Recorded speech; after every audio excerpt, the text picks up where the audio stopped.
Is 6:33. Would everybody please stand for the Pledge of Allegiance? Kyle, could you put the flag up?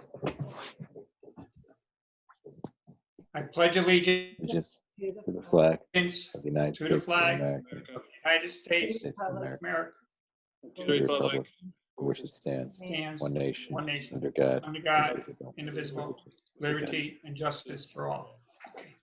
Thank you.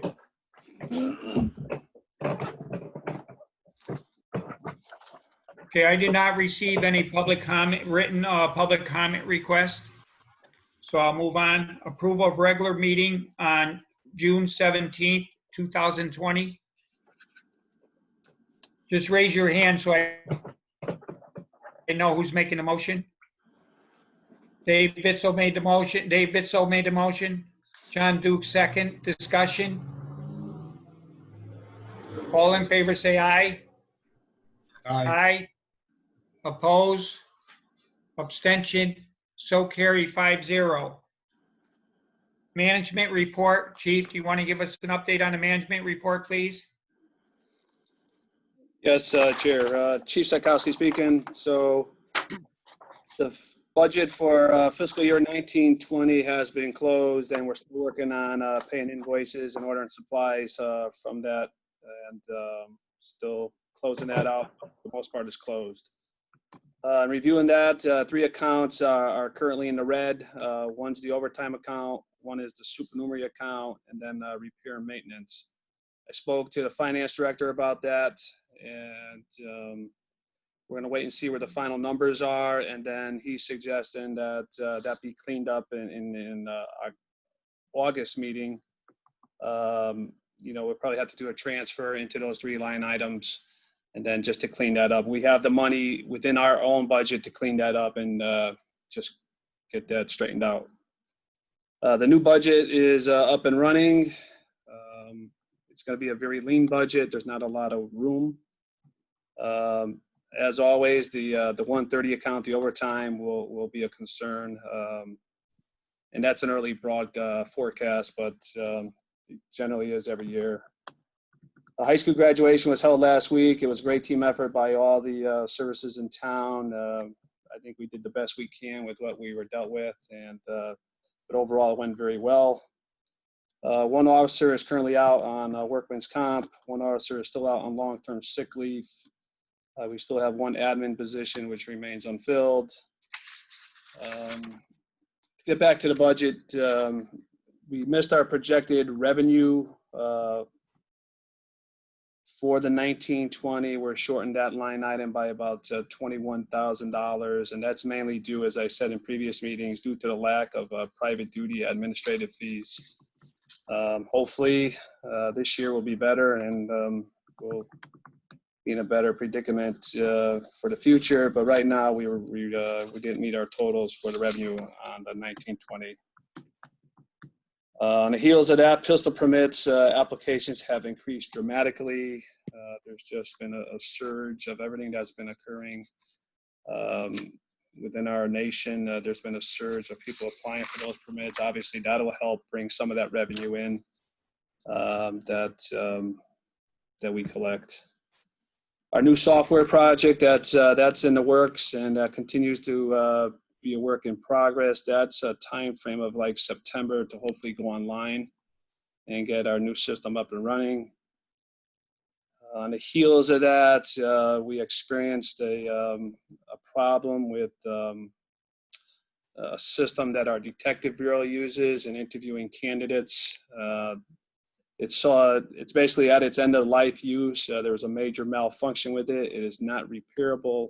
I spoke to the chair yesterday, and I believe I sent out the price quotes on what we received, and that's just under $20,000 to replace. But that's an important item that's required by law, and that needs to be replaced sooner than later. So I think we'll have more discussion on that as we, in speaking with the chair, we'll have to have discussion on that and hopefully get that approved to purchase. Also, I think on the agenda, information came in about a new vendor for possibly for vehicle maintenance. I think we'll discuss that probably under car report. And then last month I talked about still hopefully to hold a youth academy.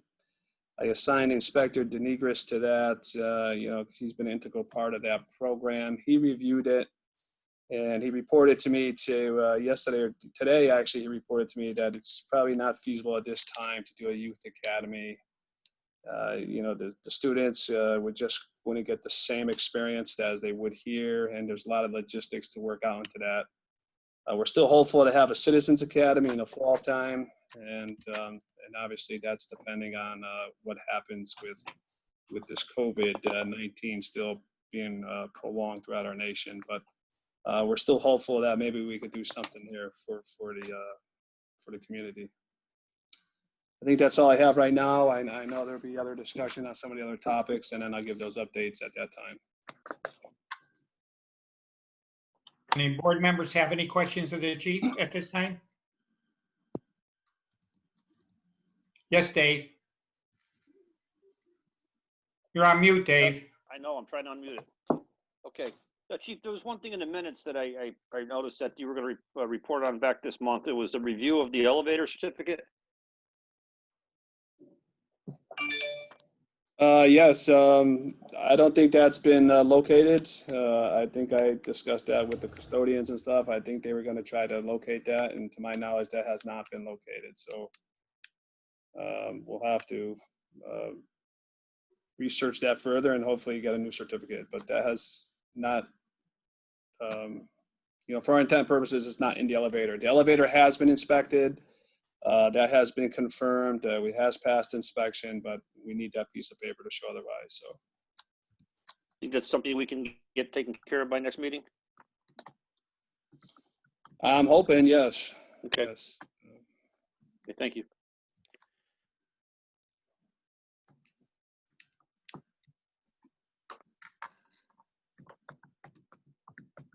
Anyone else have any comments? Hey, Chief, I do have a comment on the elevator certificate. I believe you could get a renewed copy of the original one from the company that inspects the elevators. So if you could contact that company to make sure that we put that in the elevator so that it shows that it is. I mean, we could tell people it's been inspected, but it doesn't show it's been inspected. Okay, so maybe for the next meeting, you could try getting that certificate updated since nobody can find it. Okay. Okay, at this time, because it's a very important issue, I like to place on the table what the chief talked about, the replacement of the video equipment in the rooms needed for detective work. So could I have a motion to place this on the table? Motion by John Duke, second by Dave Bitzel. Discussion? All in favor say aye. Aye. Opposed? Abstention, so carried. Make sure you put an L on that Mr. Chair, for the minutes. Mr. Chairman, you should, go ahead. What's that? I said just make sure you put an L on it. An L? I did not catch that. What am I doing wrong? Mr. Chairman, it's Brian Leclerc. I would just note the vote. You said it carried. I think you should note the vote, whether it was unanimous or not. Oh, the vote, yeah, the vote, yeah, okay. Vote was 5-0. And then Commissioner Kelly had something to add too, I believe, Mr. Chairman. Yes. I was just adding an L. That's all. An L for Dave. That's all. We could continue. Okay, thank you. Okay, the vote was 5-0 to place this on the table. I believe we all received a quote from the Hunt's photo and video for Detective Bureau. It's a very important piece of equipment. I was just notified verbally by the chief yesterday that this piece of equipment has to be replaced. The cost for the total replacement, and this was on the state bid list, I believe the chief told me, for $19,990, and we could either take it out of our budget for this year, or we could take it out of the seizure funds. I believe the chief was going to check to make sure we could take this out of the seizure funds, which I would recommend if we could take it out of the seizure funds. Did all the board members get a copy of this quote?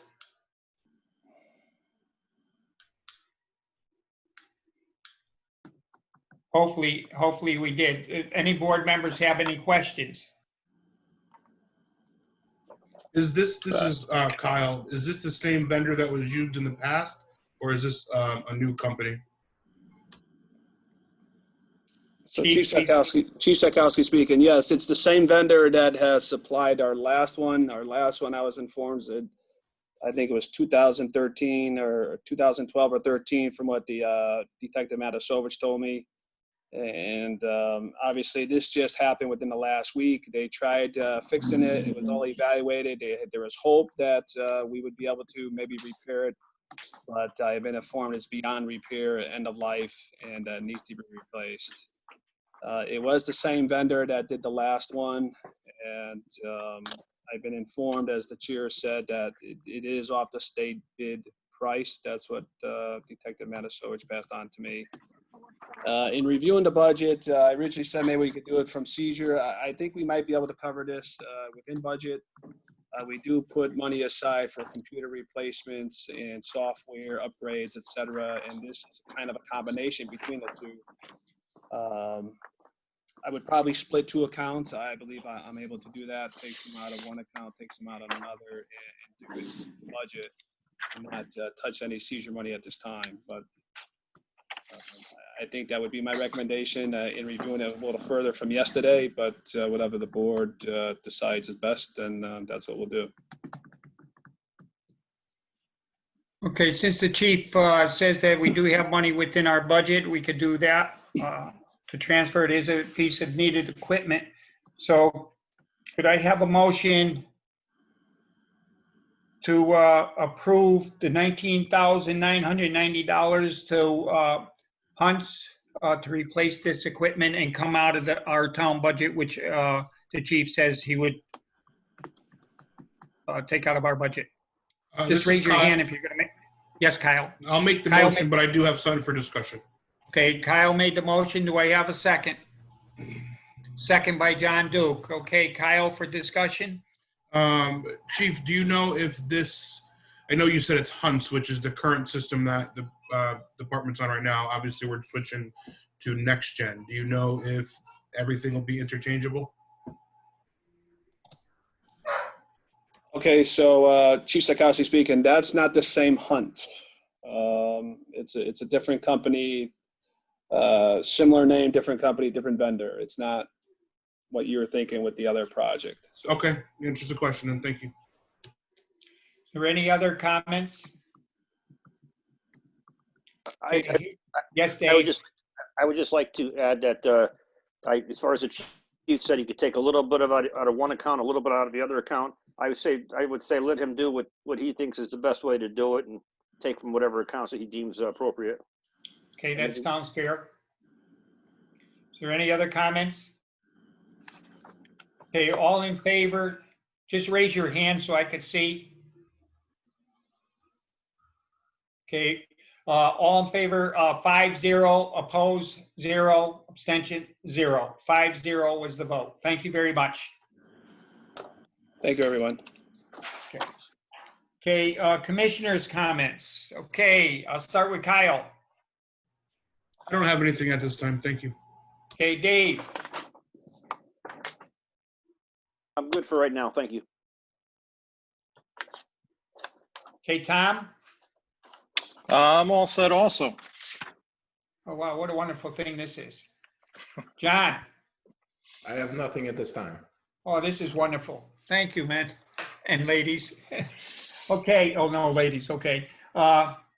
Old business. Okay, we have under old business, we have 3 union grievances. I believe all 3 individuals were contacted that this would be discussed and acted on and possibly acted on tonight. The union president, I believe, made sure that all 3 were contacted. I do see, I'm trying to see who's one. I could see one. Mr. Chair, I have an explanation for that. Yes, go ahead. We have, you are correct, we have 3 grievances that were docketed for tonight. We Attorney do have Bento, office. just identify yourself. I'm sorry. I'm sorry. Thank you. Attorney Anthony Bento for Local 564. Officer Officer Dita is here for her grievance. We also we have a logistical issue for Commander Pratt.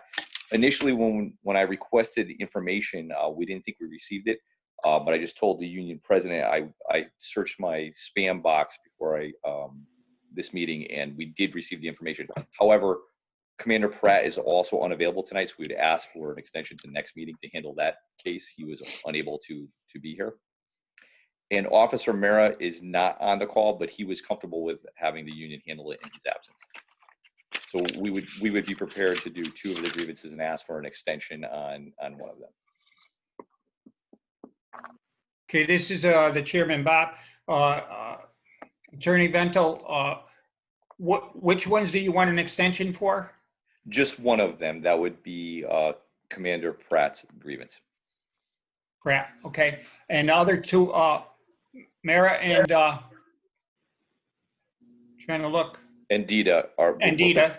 And we're prepared. They're here, so we could take them. So we would go in executive session on the grievances unless the individuals want them in open session. What would be their pleasure? The pleasure would be open session. our pleasure would be to be in executive session.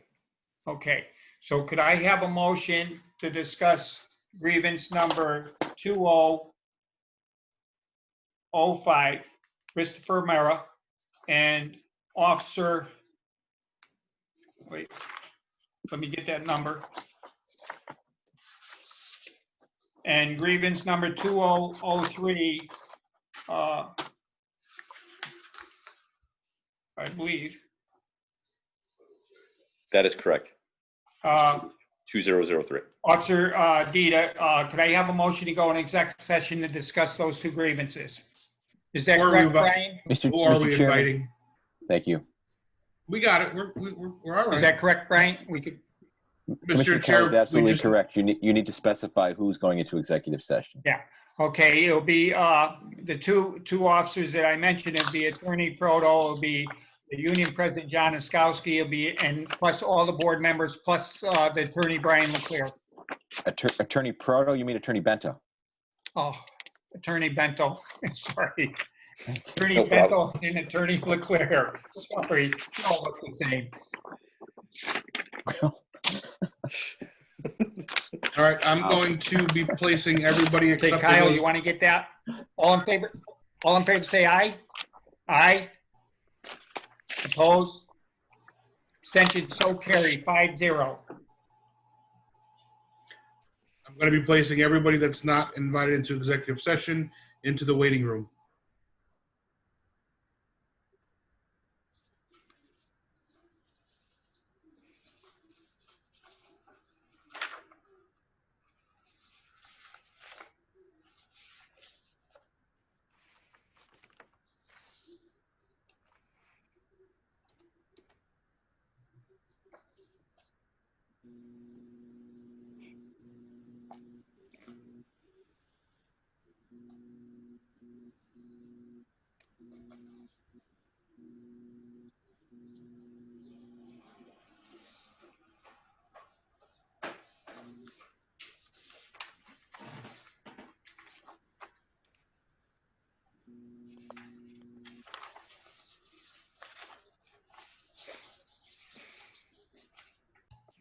All right, Mr. Chairman, recording's back on.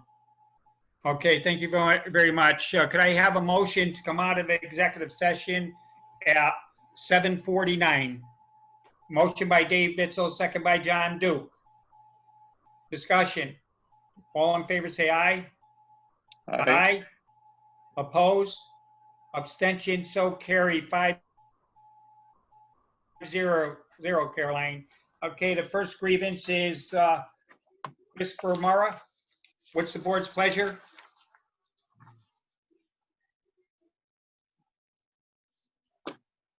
Could I have a motion to that?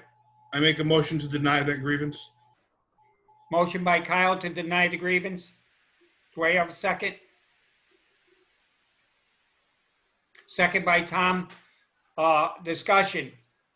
All in favor say aye. Aye. Opposed? Abstention, so carry 5-0.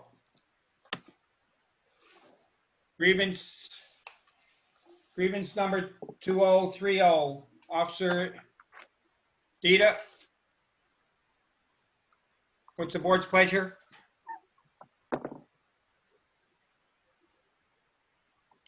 Could I have a motion? I make the motion to deny the grievance. Motion by Kyle, I'll second it. second by Tom. Discussion. All in favor, say aye. Opposed? Abstention, so carried, 5-0. Thank you very much. Now, could I have a motion to table Dave Pratt's grievance until next month's meeting with the union agreement? Motion by Kyle, second by Dave. Discussion. All in favor, say aye. Opposed? Abstention, so carried. Thank you very much. Okay, moving on. Equipment list upgrade. Chief, do you want to give an update on the equipment that you have been ordering? Sure, Chair. Chief Sakowski speaking. So after our last meeting, the very next day, the deputy chief and myself met with the chairman as discussed at that meeting, and we reviewed the equipment list that was submitted. I think we kind of set some priorities with the amount of money we had to work with. And with that being said, the following equipment was purchased or will be purchased in the very near future. So one radar unit for a vehicle, 2 chairs for dispatch. We put money aside for a thermal imaging camera, which is in the range of $4,000. We already purchased a K9 bite suit as requested. We put money aside for the EOTech sights. It's set here 5, but I think we put money aside for 8 to 10 for those rifles as requested. We ordered the tourniquets for the officers as discussed. And then we put money aside for crowd management gear for protection for the officers, which we still have to kind of finalize some of that with a vendor and actually the equipment itself. And then our normal stuff, we purchased 2 more tasers and all the accessories for the tasers. Those are yearly expenses that we purchase out of those accounts. We put some money aside for computer replacements, some of the cameras around the PD and parks. So that was mostly the purchases from the money we had to work with.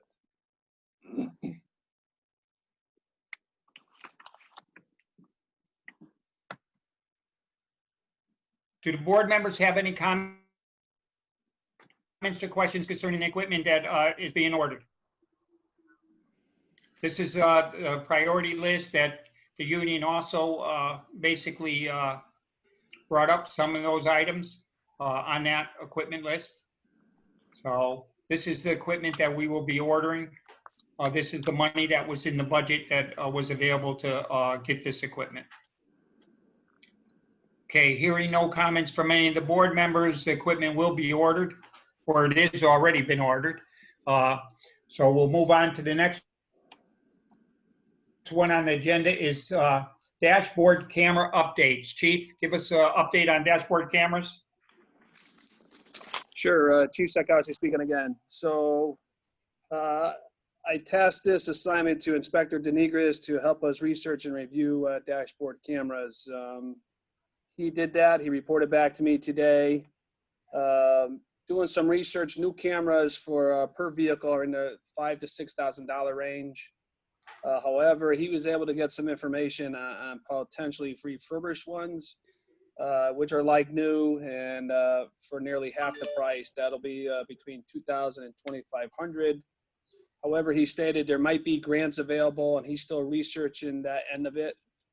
And obviously, this is a topic that is in the news, and there's going to be an executive session going into next session. I think within the next week or two. And, some of that talk is about dash cameras and body cameras for officers and departments. again, I think we should wait and see what takes place in the next legislative session and when it begins. And, you know, in the meantime, we'll continue to do our research and, you know, see what are the best products if we decide to go that route. But that's kind of the update right now. Okay, what I would like to recommend that I believe the legislators are going to be called into session next week. I believe by the governor, if I'm not mistaken, and I believe some of these issues are going to come up, body cams and also dashboard cams, and there might be grants available. So I would like, at least this is my recommendations. This is the month of July. I would hope by October we would have a firm number so we could start installing the dashboard cameras, and hopefully there'll be grants available for this.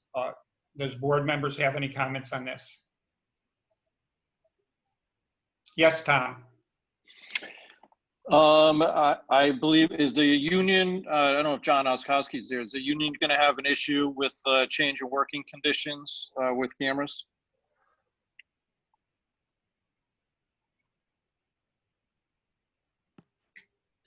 This is something that we would discuss with the union attorney. We did discuss it a little bit, and I think there would be, but it's open for discussion. Would it be fair to say that I think we should have a policy in place ahead of time, in that the union and management should get together and both look at that policy, come to an agreement on that? Because I know there's a lot of companies out there that will offer demo equipment, so that I think policy should be hammered out prior to any equipment being purchased and or demoed for the department. I think it'll save a lot of headaches, especially since most of the companies only give you a 30-day window to demo their equipment. If the policy is agreed to ahead of time, I think you'll be way ahead of the game.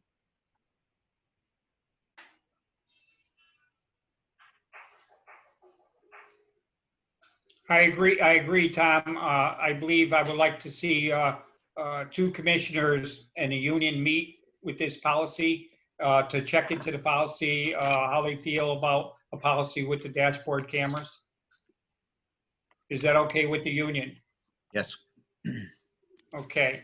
I'd like to have Dave and Tom represent the Board of Police Commissioners and sit down and the chief, of course, sit down and go over policy change of having dashboard cameras, and hopefully by October we could get this all resolved and possibly installed soon after in the police vehicles if it's acceptable. Is this okay with everyone? Well, hearing nobody saying anything, I guess it's okay with everyone. Chief Psychowski, if I may. Yes, Chief. So generally what happens is something like this, usually, you know, you get the stakeholders together, you know, that would be obviously management, the commissioners, the union, and obviously people in the department. Usually, you know, if you start looking at different vendors, you know, usually they come and obviously give their presentation. And like Commissioner Bennett said, there's usually a trial period. And I think we would probably put a little committee together or try to do something like that. All the stakeholders work together and then come up with those policies and procedures. And that's generally a good way to attack, you know, approach something like this, if you will. So that's just my thoughts. Yeah, that's why I'll have two of the commissioners meet with the union and you, Chief, to go over the policy procedures. Once we get the policy and both parties agreeing that the dashboard cameras are a good piece of equipment for the vehicles, we then could go forward looking at the demos and so forth. And so we'll go forward that way. Yes, Dave. Are there any other departments our size in the valley or nearby communities that we can learn from, I guess, or take some advice from that are currently using cameras that we're looking at getting? Monroe, Newtown, Ansonia, Derby. I believe that would be the first step. The chief could look into this. what our departments might have it, so we could look at their situation. But I believe there are, well, I don't want to say because I'm not 100% sure, but there are other departments that do have the dashboard cameras. Okay. So Chief, can you just check in to see what our departments might have it, so we could, when we could sit down at a table, and hopefully that the union and the two commissioners could at least meet at least once or maybe twice before our next meeting and give us an update of where we stand on the union's position and the town's position as far as the dashboard cameras come. Okay? Is that okay with you, Tom? Yeah, I'm fine with that. And you, Dave? Yes, and I'd like to suggest that Tom chair the committee or take the lead with his background and his experience. Sure. Okay. Okay, if you could set something up before the next meeting, and hopefully the next meeting will be in person. So, okay, we'll move along now on that. Okay, Chief, the other issue is bias training class update. We discussed this. I think these classes should started probably a month ago, but you give us any updates or where we stand on the bias class updates? Good evening, everybody. Deputy Chief Rinaldi here. Usually July and August are the slow months due to the fact that instructors are on vacation. And also due to the COVID pandemic, a lot of classes haven't been scheduled yet. We are looking online with the vendor we have. We're going to try to set up some classes in September. Along with other bias training and cultural diversity classes, we're going to try to set up also in September, hopefully September, October. And probably going to open up that to other departments too, as far as the cultural diversity. We did do something like that about 5-6 years ago, and it was very successful. Right now, due to the fact, again, to the COVID-19 and it being the summer months, right now some of the classes aren't being offered. Again, looking into it, and hopefully by September we're going to be able to get the entire department through some of the bias training classes. Any questions? Yeah, I have a question, Deputy Chief. Did you contact the officer? There's 2 officers in Waterbury that give these classes. Did you make any contact with them yet? No, I wasn't aware of it. We do have a vendor that does offer the classes, and we're going to go through. Okay. Because we Okay, we're going to go through I was the just- vendor. Okay. I wasn't aware about the officers in Waterbury. I guess somebody must have informed you of that. But, Yeah, I'll get you that information. I have it, the information. There was an article concerning the 2 officers in Waterbury that do these classes. So I'll get you that information also. So just follow through and try getting these classes done as quickly as possible. I am working on it again due to the vendor that we have. They're going to offer the classes. We are paying the vendor, so I think it's better off we go through the vendor we have instead of going through somebody else. But I'll get the information from you down the road, and then we'll work on it. Okay. Okay, thank you. The other issue is, since we're talking about the bias training classes, we did discuss at our last meeting, Commissioner Tom Bennett brought up a number of issues of different training classes and so forth that we should be following through.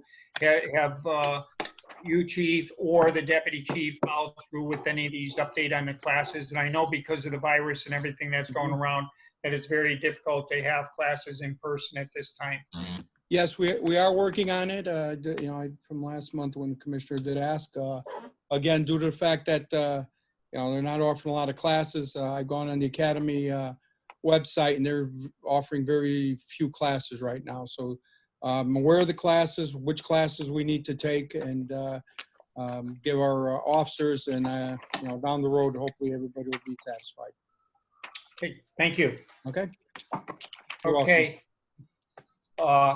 Any board members have any questions on the different training?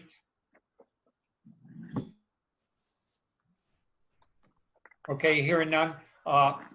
Next on the agenda is yesterday, I believe it was yesterday. Yeah, yesterday, the chief,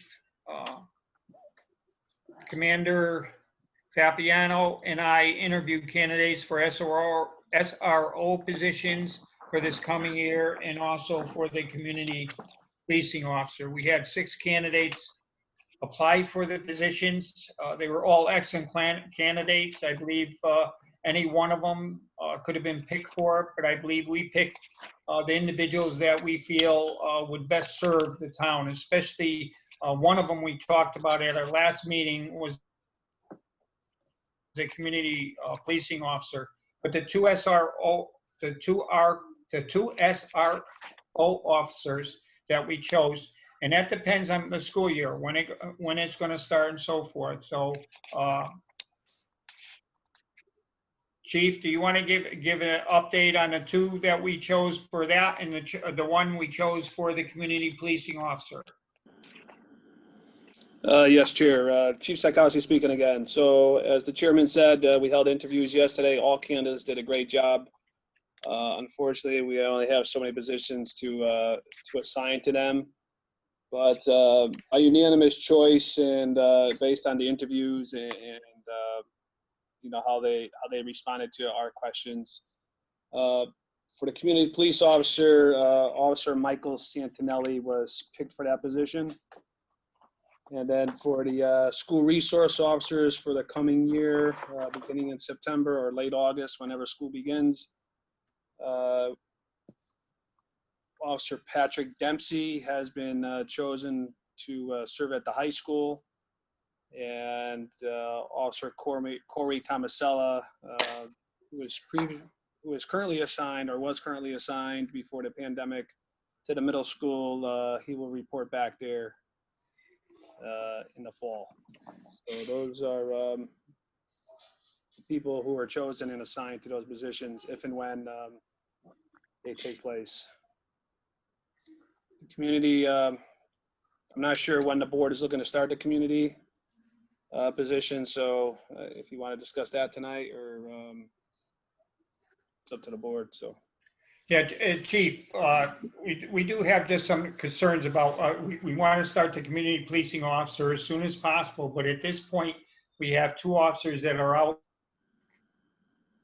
on, one's out on workman comp and one's out on extended injury or sick leave. So we don't want it to run into where it's going to cost us a lot of money in overtime at this time. I know I did talk to Commissioner Tom Bennett about it, and he was concerned about that too. So when do you think the community policing officer will be able to start without causing much overtime issues for the department?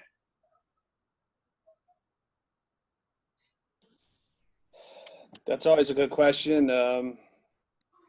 I would say we shoot for September because usually July and August are the vacation timeframe. So if the SROs go back, I mean, that's going to be a mandatory if school's open. And then, so I mean, we could plan all 3 for around the same time, and hopefully we'll have bodies back sooner than later. But obviously, there's no guarantee with the injuries, and their prolonged care. So. Okay, so in other words, you're recommending because the SRO officers, and we don't know what the school is going to be doing right now, whether they're going to go to school 5 days a week, 1 day a week, or 2 days a week, or if they're going to go at all comes by September. So you're going to plan on probably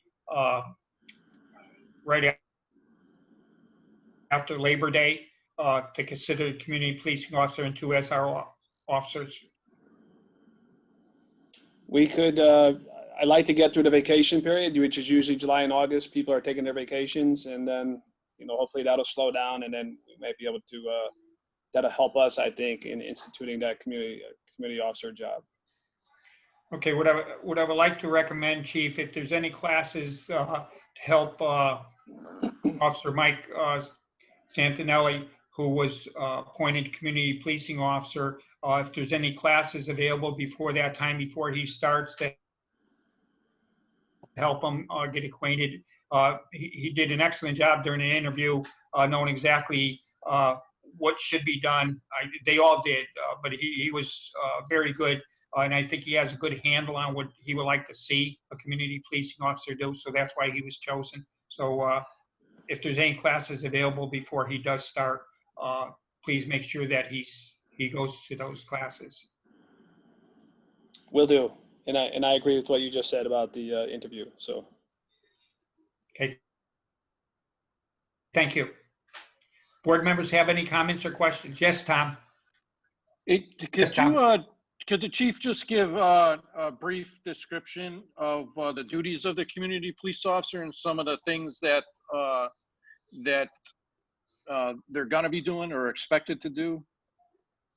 Yeah, yes, he could, Tom. We gave copies to each of the candidates who applied for the position, what the job description would be and what they would be expected to do. And the chief's looking for it right now. And he could maybe give you an update on it. Matter of fact, I have it here. And I don't want to Duties and prolong. I don't Yeah, want to no. prolong the meeting. That could just be emailed to me, just so I can take a look at it. That's all. Okay, yes, Chief, could you make sure that, have Caroline email this to all the members? Both job descriptions, SRO and also the community policing officer, so that they know what the general duties are. yes, we'll do Thank you. that.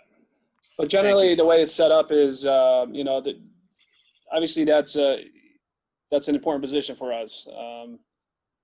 You know, that's going to be kind of like our face out there, you know, representing the department, addressing any concerns, problems, the businesses, the elderly, the housing, you know, Smith Street housing, Norman Ray housing, and anywhere in town, any resident, any business. That's going to be the liaison between the department and the community, and try to address some concerns that are occurring. Obviously, hopefully offer some programs, build on those community initiatives. You know, as mentioned about the coffee with the cops, and build on topics like that, the Citizens Academy, Youth Academy, if and when we can get back to normal and be more in person. So those are going to be a lot of our focus areas. Obviously, social media, more communication. I mean, all this was discussed in our interviews. And so those are just some of the things that were discussed and where we plan on heading. And but I will get those job descriptions out hopefully tomorrow. Okay, thank you, Chief. Any board members have any other comments? Okay. Next on the agenda, we got two quotes to service our police vehicles. I'd like to place that on the table at this time. So could I have a motion to place the two quotes to service our police vehicles on the table? Motion by Dave, second by Kyle. Discussion? All in favor say aye. Aye. 5-0 to place this on the table. Chief, do you want to give an update of the two proposals that we have for servicing of the vehicles? They're both outside the town of Seymour. Nobody from town of Seymour gave a quote, but we do have two vendors that did give a quote. Okay, Chief. Yes, Chief Shakowski. So Commander Fapiano, who oversees the vehicle maintenance, he was an integral part of doing that assignment and task. I believe he's on. Michael, are you on, or could you speak on that, please? Or Good evening. Can you hear me? Yes. Okay. So, yes, we did not hear back. Well, not that we did not hear back from town. The vendors, a few were not interested. I made multiple attempts at following up with some of the other ones. And we did open it up outside of town. And both of those businesses are very well known. They're very reputable. The numbers, I think, look well. I'm very pleased with them. So I don't think we'll have any problems with any of those vendors. Did the board members get copies of these two quotes emailed to them today? Hopefully. Yep. Okay. I just want to make sure, who would you recommend out of the two, because they're very close in price? Either Mike or the chief. Chief, if you want to speak to that, you probably have a little bit more insight as to both of the businesses. All right, so Chief Sadkowski, the one that is the lower price, they're currently doing a lot of the repairs for other departments in the Valley area, Derby, Ansonia, and I believe they're even doing some Seymour vehicles, fire department, emergency management. So they're currently a town vendor. The other vendor is a little higher priced. One's lower priced, as you can tell, the Auto Repairs Unlimited, and then Frank's Auto Repair on Wakely Avenue. They both do great work. They both are vendors. We used Frank's in the past, but going by the bids that were submitted, it appears Auto Repair Unlimited at this time would be the the vendor of choice, I guess, if you will, based on the bid that was submitted for labor hours, and then cost to do other maintenance work. Put tires on, rotate tires, balance tires, and obviously the main thing, grease, oil, filters, etc. So.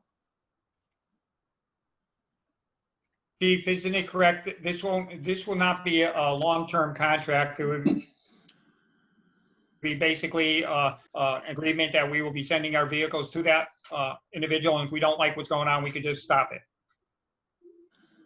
Yes, that's correct. So we would enter, they agreed to do the labor hours for the price they submitted, and then the other work for the price they submitted. And that's all that would entail, that agreement or contract, if you will. It still allows us to go to other vendors if a more specialty is needed, or we could get a better price, such as a transmission or, God forbid, an engine blows or something of that nature. But that's for everyday repair work, what it would cost per labor hour, and then those other items listed. So I'm looking at both of them. Auto Repairs Unlimited seems to be servicing some of the Seymour vehicles, emergency vehicles already, and their price is just a little bit lower than the other price. So would you recommend Auto Repair Unlimited? I would say yes, based on what has been submitted to me and the prices, yes, at this time.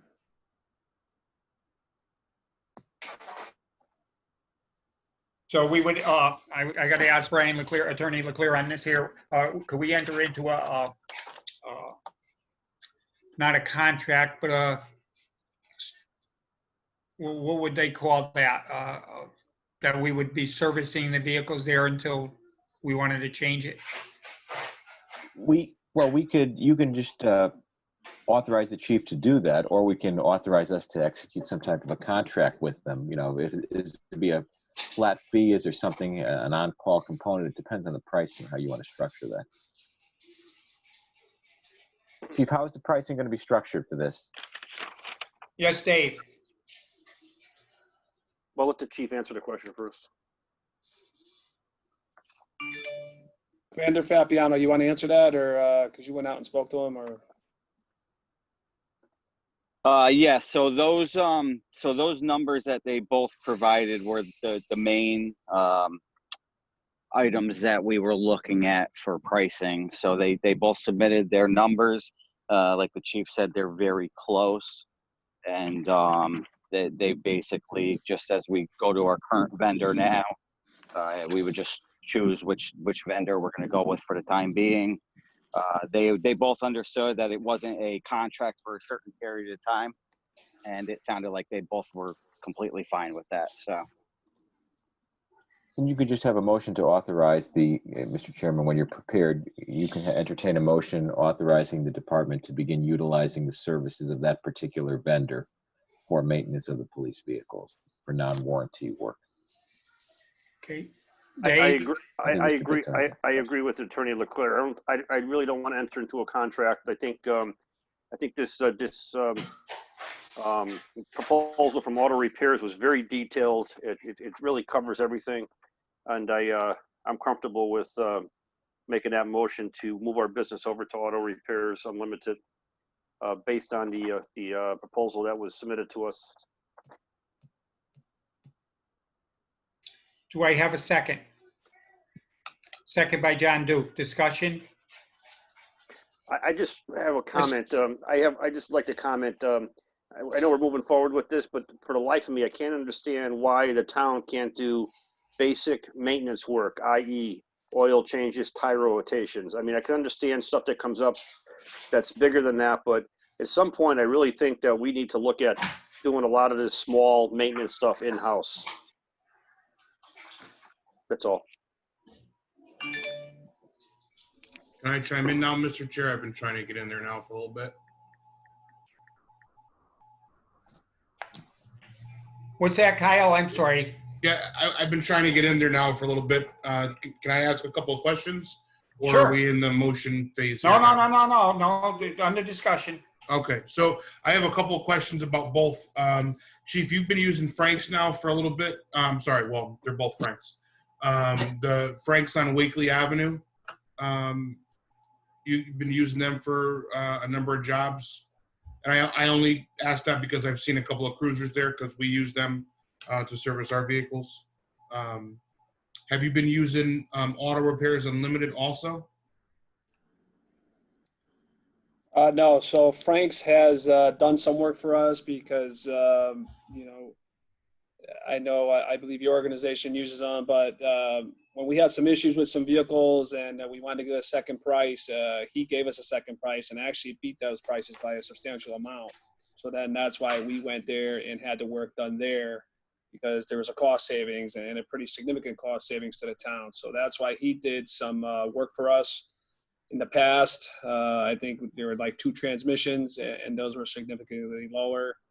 And then obviously there was some other issues with a vehicle or 2, and he has a more better software, if you will, that the other vendors don't have. I mean, Yeah, that was going to be my second question. Do you know if Auto Repairs, some of that stuff? So. Right, that was going to be my next question. Do you know if Auto Repairs has that same equipment?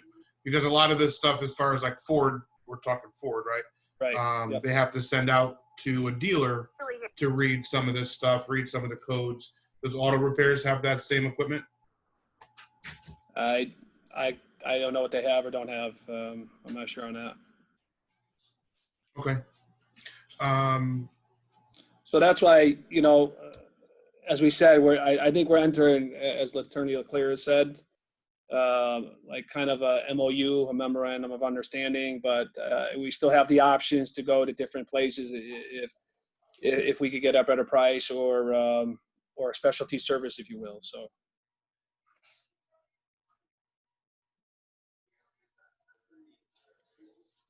Yes, John.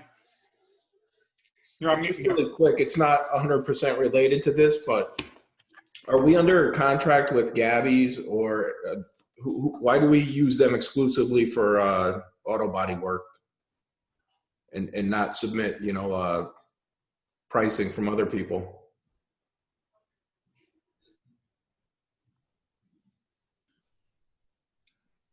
You're asking me, Commissioner? Yeah, or anybody that could answer it. I'm just curious. I know we send them a lot of work, but I mean, are we shopping around for body work too? Or have we, or are we under contract with them?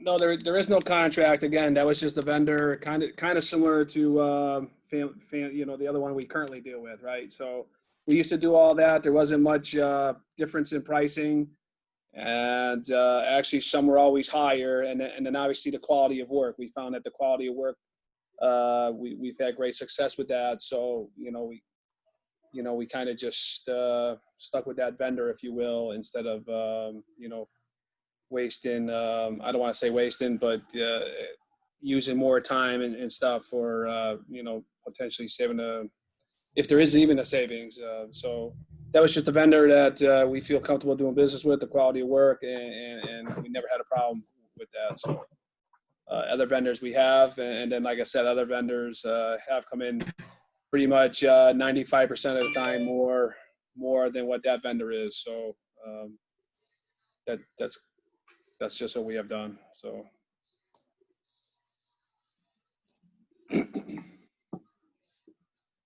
Board members have any other questions? I would just suggest that make sure that whatever vendor we choose, it's the vendor, not only for the price, but the vendor that has the equipment to repair our vehicles, the tools and whatever they need to repair our vehicles. I would hope that if Frank's has all that equipment, I would check with auto repairs to make sure they have all that equipment where they don't have to send it out somewhere else too, so we have to wait. Mr. Chair, if I Yes. may, that was kind of the point. I know there's been issues with other fleet maintenance type repair shops or upfitters and dealers. And I do the same thing. Sometimes we look at the best price, but we don't always get the best product. So that's why I want to make sure that, if we're not going to go with one because of the number, that, the quality of service is still going to be the same.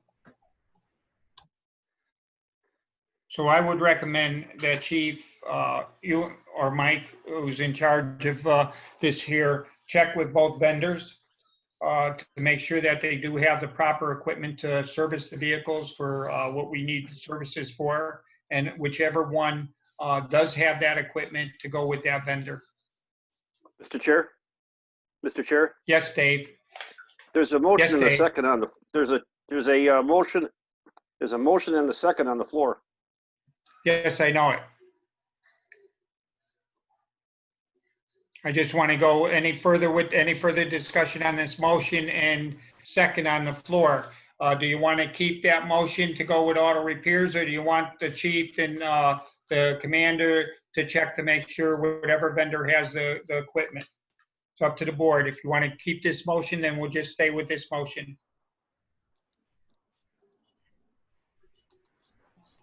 This is Kyle. I'd like to see that, we're comparing apples to apples, not just the numbers. Okay, could I have a motion? Could I have the person who made the motion and the person who seconded that motion to withdraw that motion? Well, I mean, looking at the two proposals, I mean, I think it's very thorough. The auto repair proposal is very thorough, covers a lot, covers quite a bit. And I would think that if these folks, and I'm not looking at price, believe me, but I'm looking at the overall proposal. And I would think that if these folks couldn't handle our business, then it wouldn't be brought, before us. Ms. Frappiano, do you agree? I mean, are you comfortable with auto repair or not? So, like I said, both of the proposals looked very similar. Price for one was a little lower. Auto repairs is currently doing other police vehicles. So looking at some of the stuff they had on their list there, computers, stuff like that. And that's way over my head when it comes to, cars and services and mechanics and stuff. But, they are doing other police vehicles currently, and they were very detailed, both of them in the proposals. So, and I know that you had asked Commissioner about Public Works doing some of the work. We did reach out to them, and Mr. DePrimo, our vehicles wouldn't be a priority. So, based on staffing down there, at this time, it doesn't sound like it would be a good fit. But we did reach out to them, and I know there's been numerous talks about maybe having them do some service and stuff, but right now it didn't work. No, I understand that too. And all I said was maybe look at that down the road. But the chief, I think you also supported the auto repair proposal as well, right? So I'd like to leave my motion as is. Okay. Rather than prolong this another month. Okay, because it's going to be where we could get out of it at any single time. If they're not servicing the vehicles the way they're supposed to be servicing the vehicles, then we could get out of it and go to another vendor if we so have to. Agree. Okay, motion made, second. Any more discussion? All in favor, say aye. Aye. Aye. Oppose? Abstentions? So carry 5-0. Thank you very much. Okay. Patrol reports. Any comments on the patrol reports? I just want to make one comment. I believe the patrol division, the sergeants and commanders are doing an outstanding job having the patrol the town of Seymour. It's a big improvement over last month. I see the vehicles out there quite often, so I want to thank the patrols for all the hard work they've been doing over the past month, and even before that too. Any board members have any other comments on patrol reports? Okay, could I just have a motion to accept patrol reports? Motion by John, second by Dave. Yes, discussion? All in favor, say aye. Aye. Aye. Opposed? So carried. 5-0.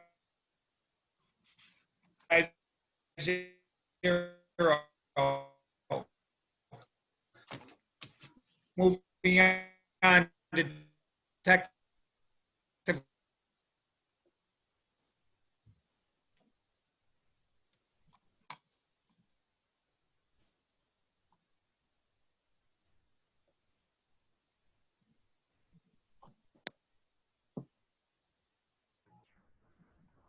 I think I'm we just lost going the to take a chairman. wild guess and say that his computer froze. Unless he Oh, can yeah. stay like that for a long period of time. Typically, I don't believe that's the case. I thought it was me.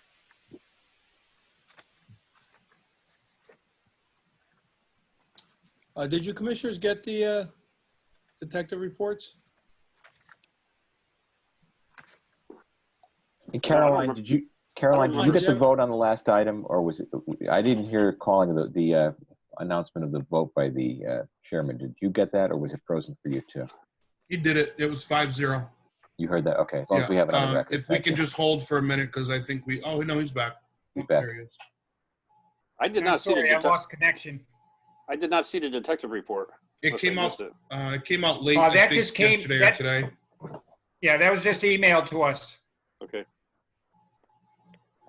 Any questions? I don't have a copy of my in front of me here. They were kept busy. I believe, correct me if I'm right or wrong, I believe 12 or 14 cases. Is that correct, Mr. Chairman? Yes. Okay, yeah, so they did start some new cases. They did close a couple of old cases. You know, Yes. they've been investigating a couple of copper thefts where a large amount of money, copper and air conditioning units were stolen. Larcenies in the area of close to 100,000 at a couple of businesses up in the Silver Mine area. The detectives have developed a lead on a suspect who is presently incarcerated due to, again, the COVID-19 going on. They have to set up something with the prison to get the detectives there to interview him, so it's going to take a while to get him in there to interview this suspect. He's a strong suspect, strong lead on him, so we're hoping that by the next meeting, possibly to make some type of an arrest. Other than that, everything else is self-explanatory on there. Any questions? Any questions from the board members? Okay, could I have a motion to accept the detective report? Motion by Kyle, second by John. Discussion? All in favor, say aye. Opposed? Abstentions? So carry 5-0. Thank you. K-9 report. Any comments on the K-9 reports? Okay, could I have a motion to accept the K-9 reports? Motion by John. Second by Dave. Discussion? All in favor, say aye. I did have one question. I apologize. Yes, go ahead, John. Go ahead, Kyle. On what is it? On Zora's report, there are two dates on here. from time owed going back to 2018. What was that all about? That's when we used to get comp time for call outs. Yeah. A couple months ago, retired Deputy Chief Frazier and the chief had discussion, and they aren't allowing us to do comp time anymore. So that's time that was owed that I haven't taken yet. Okay. Is that a Okay, any other comments? All in favor, say aye. Opposed? Abstention, so carry 5-0. Okay. Moving on. Car report, ordering 2 new cars. I believe Board of Finance approved our transfer to purchase 2 new vehicles. At our meeting last month, we said vehicles. We didn't specify whether it be 2 patrol cars or 1 patrol car, 1 K9 car.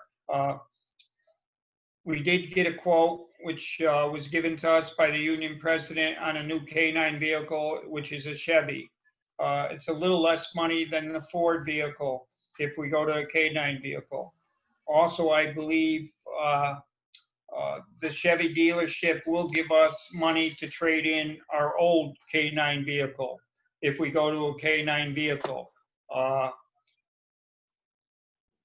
The K9 vehicles, and I know you did get a list today of all the vehicles and the mileage on all the vehicles that we have. 3 of the vehicles, we have 3 brand new vehicles that have just been sitting here for over a month.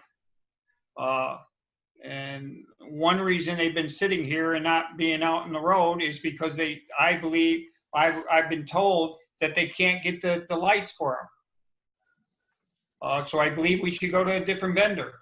Look somewhere else. If this vendor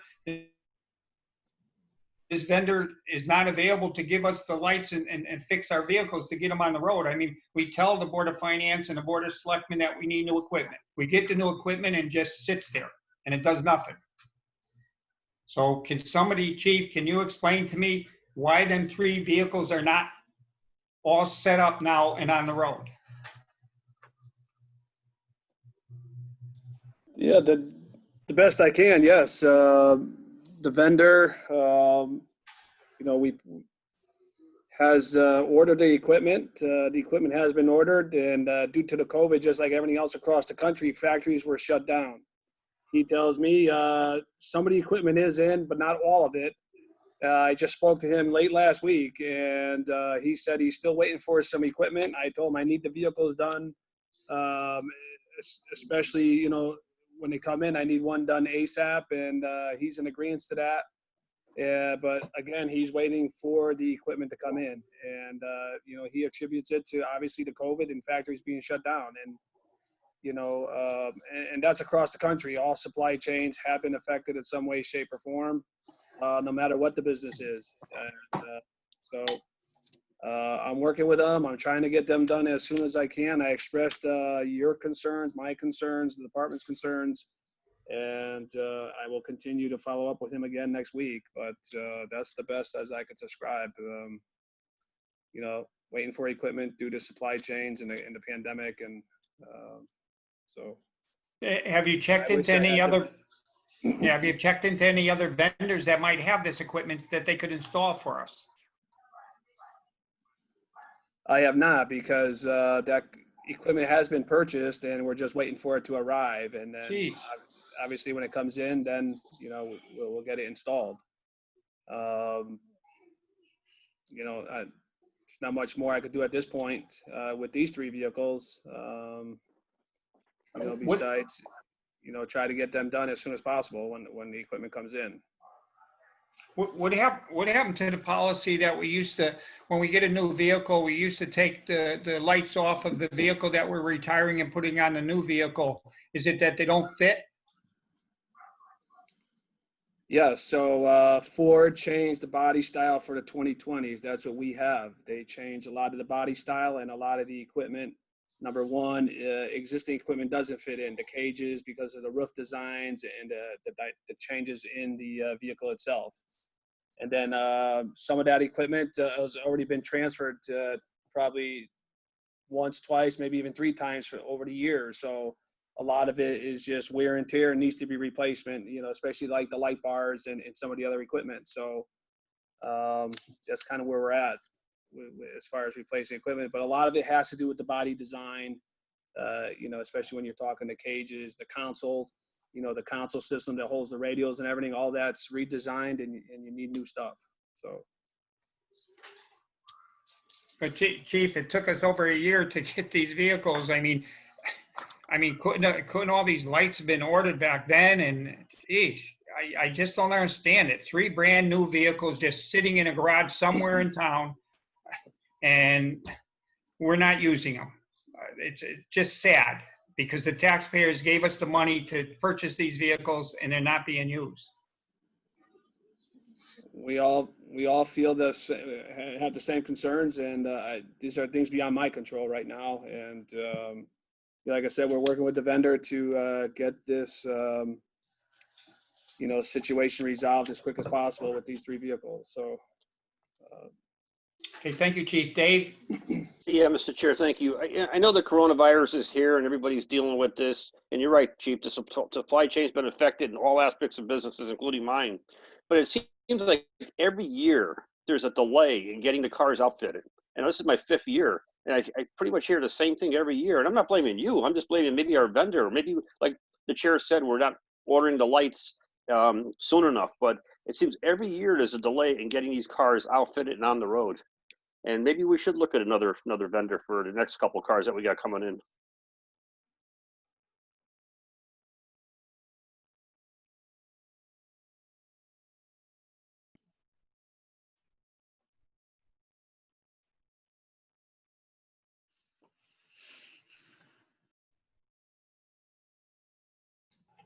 Mr. Chairman, you're muted. Thank you. I sound better when I'm like that, Kyle.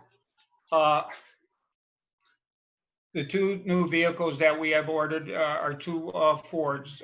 It's up to the board. Do you want to, you went through the list of the list that was given to us on the vehicles and the mileage and everything does not include the 3 brand new vehicles that are not being used right now. So just add 3 vehicles with no mileage on it, on that list. Yes, Kyle? You're muted. I did it again, twice in one night. Touche. I'd like to know which vehicles on this list that we're looking at are up for replacement. 2, 8, go ahead, Chief.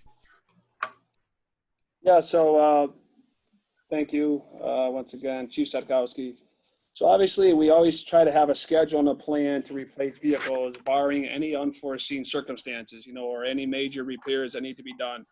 Obviously, the older the vehicle, the higher the mileage, they kind of coincide with each other. Those are the ones that usually get replaced. So, we have a plan in place. The 3 that are going to get replaced are 2, 4, and 9, but then we rotate them. So 2 will stay here as a spare vehicle for private duty. 4 will replace 16, which is high mileage, and then 9 is just not, has high mileage and is going to go all together. And then 16 is going to surplus to town hall. So the 2 new vehicles that we just approved last month, the board was given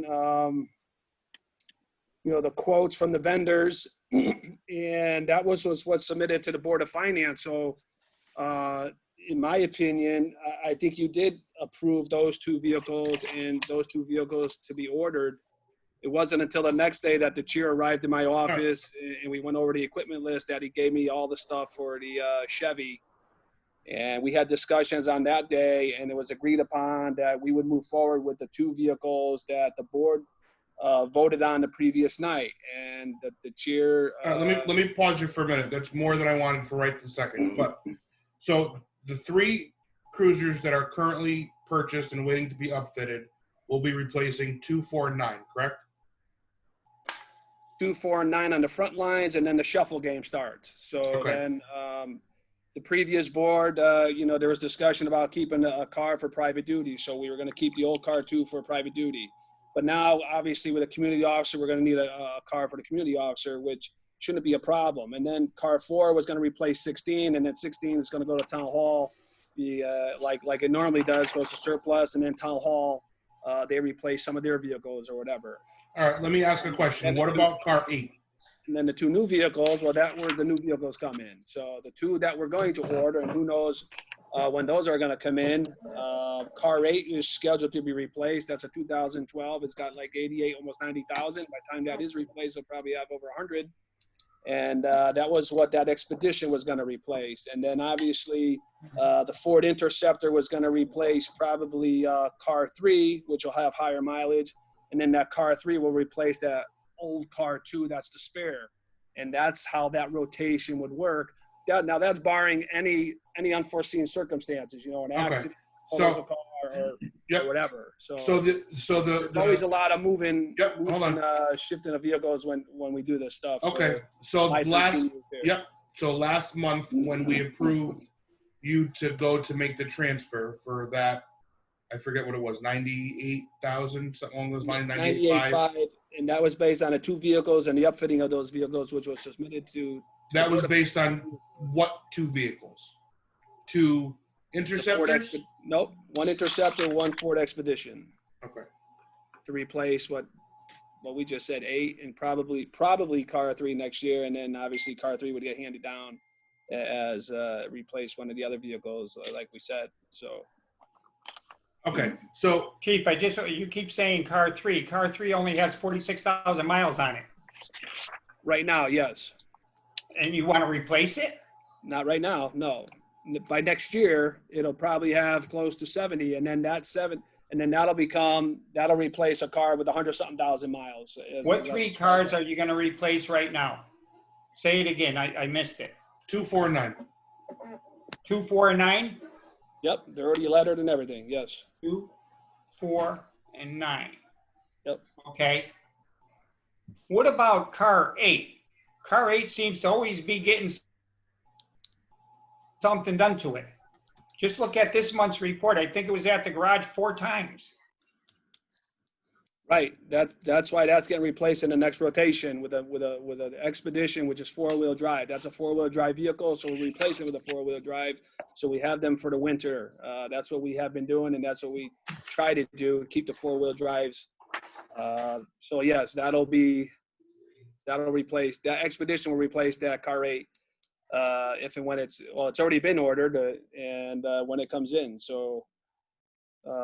But car 8 gets used sporadically. We've been using it a little more to obviously get the most wear and tear out of it before we get rid of it. And so when the other 3 cars are in service, will you still be using car 8 as much as you are now, or that becomes spare, or the community car, or I'm pretty sure that was one of the SRO cars. Used to be the community guy's car, and right. then the SROs were using it. So yeah, I mean it all depends. We had it in service and try to use it as much as possible to utilize it, and it saves on some of the other cars also. That's why some of the mileage is lower on some of those other cars. So what about, you have replacement plans for all the regular patrol cars? Is there replacement plans for the K9 cars? Down the road, yes. Based on mileage and based on usage and the amount of mileage and the condition of the vehicle. I mean, the K9 vehicle that they're saying needs to be replaced just has under 75,000. Again, we try to get our cars to 100,000. If you look at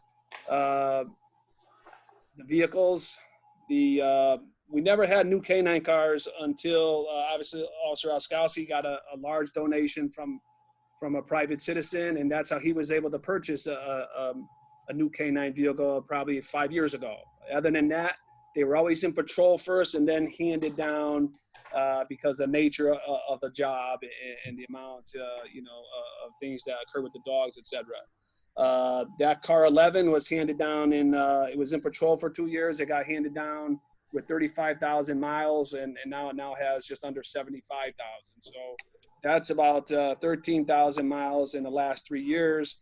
If you look at Officer Oskowski's car, he's got about 8,200 miles in the last for each year for times 5 for just under 41,000. So You know, if you look at that, you know, Officer Gallo now lives in town, so that mileage will probably be less. So even if you put that at 10,000, you're at 75, you're 85, 95. That's kind of a minimum of almost 2 more years, which is what we had in our plan, barring any unforeseen circumstances that vehicle, you know. And there's regular wear and tear and maintenance, just like any vehicle.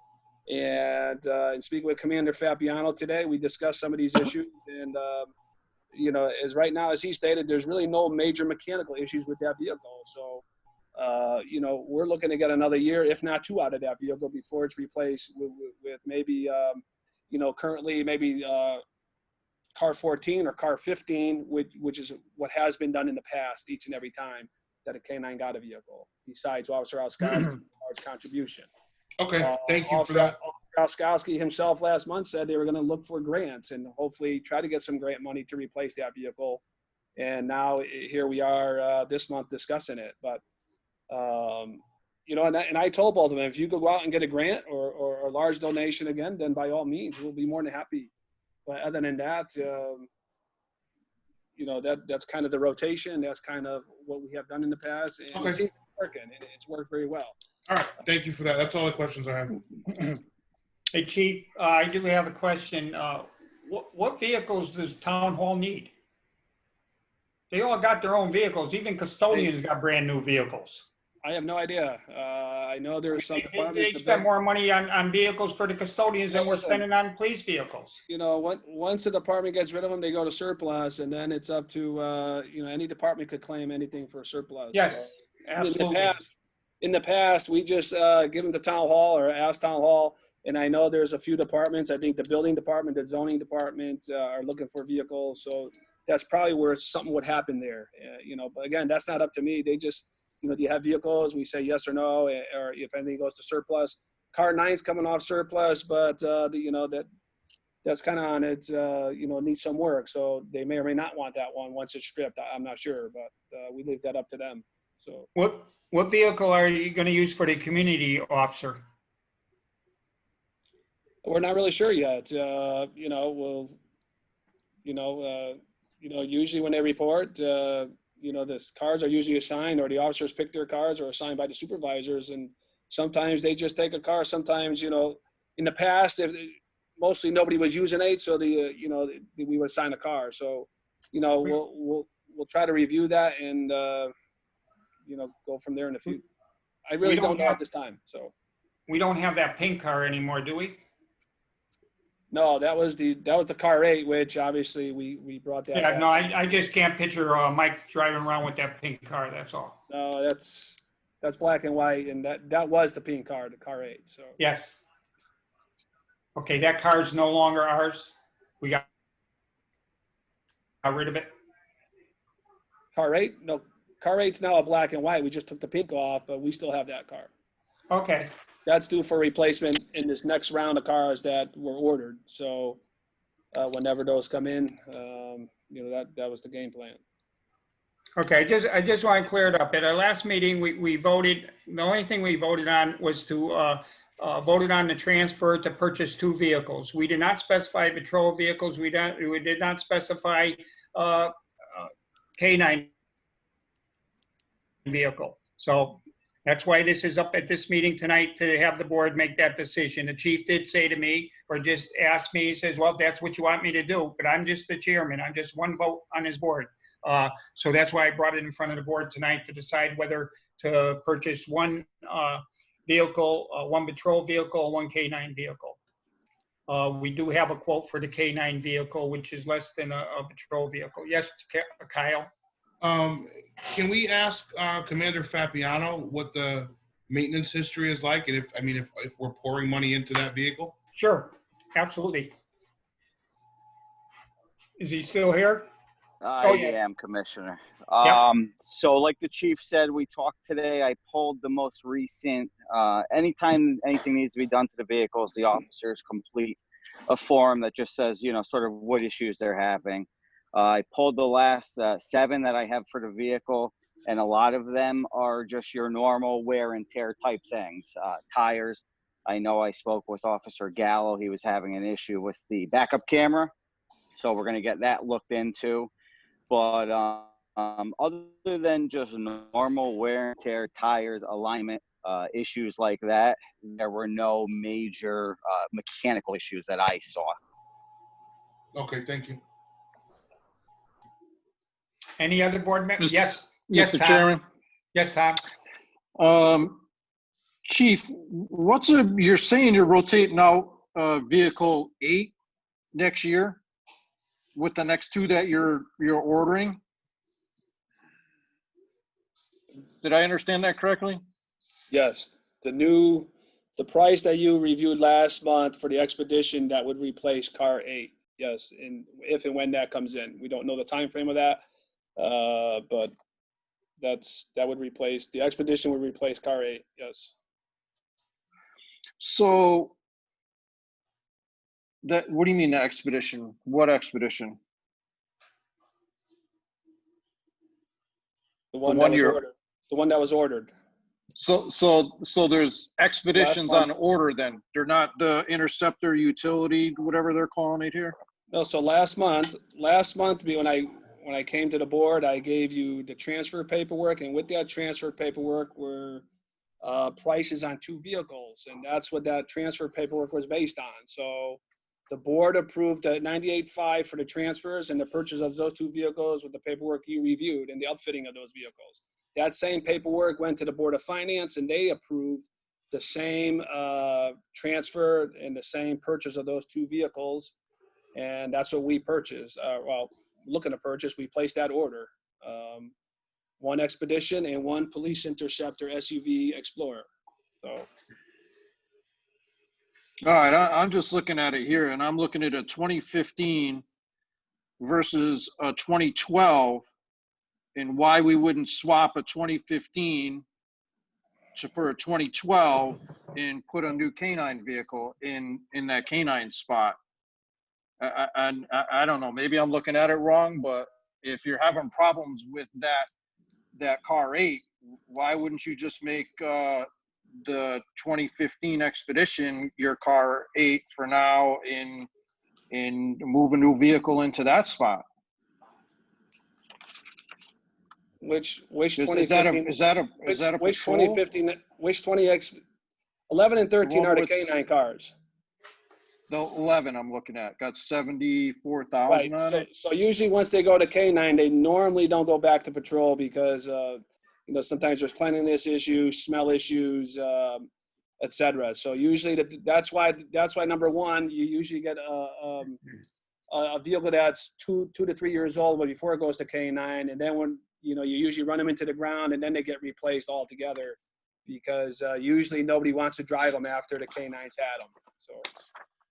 And that's kind of the game plan there. Run that car 11. Hopefully, get it to 100,000 miles in the next 2 years, and then replace that altogether at that time, barring any unforeseen major repairs or issues, or concerns with that vehicle. And So where would the community car come out of then? One of these patrol vehicles?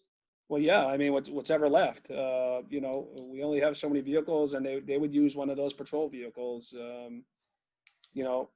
Sometimes they just randomly pick what's left, when they come to work, or, sometimes we just say, no, if we want to keep a mileage low on a car, then, we would assign it to the SRO, or we would give it to the community person to keep the mileage low. Obviously, you keep the mileage low, that saves the vehicle, and then, if you don't get cars or not as many cars as you think or want or need, then you still have decent cars. So that's all part of the shuffling game, based on the amount of vehicles we get any given year. So there's All right.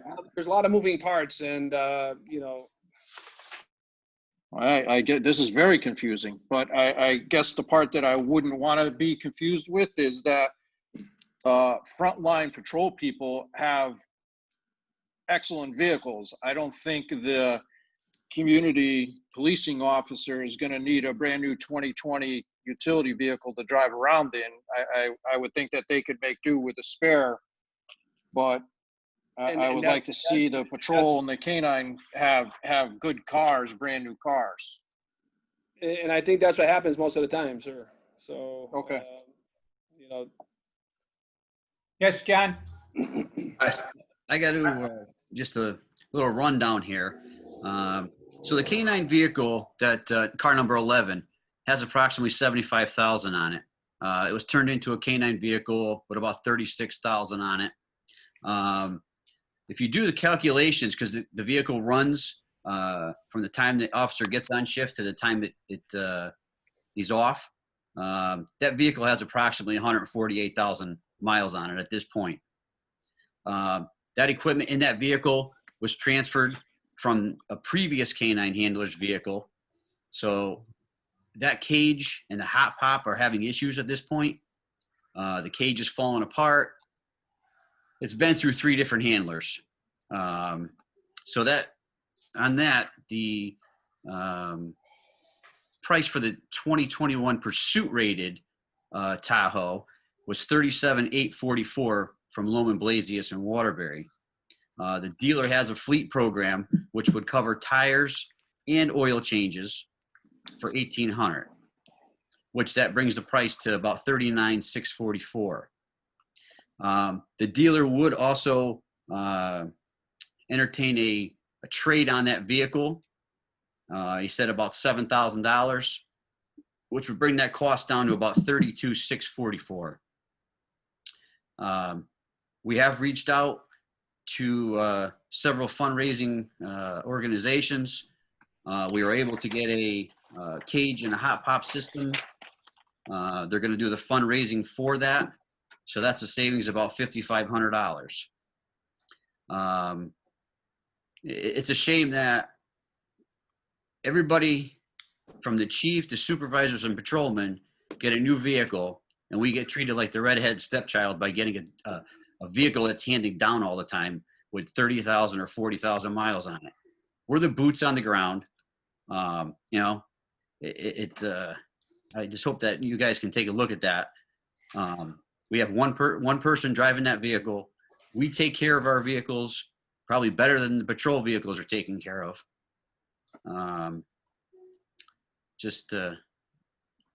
That's why we're looking to get a new K9 vehicle. And they last, like I said, mine's going on 5 years, a little over 5 years now.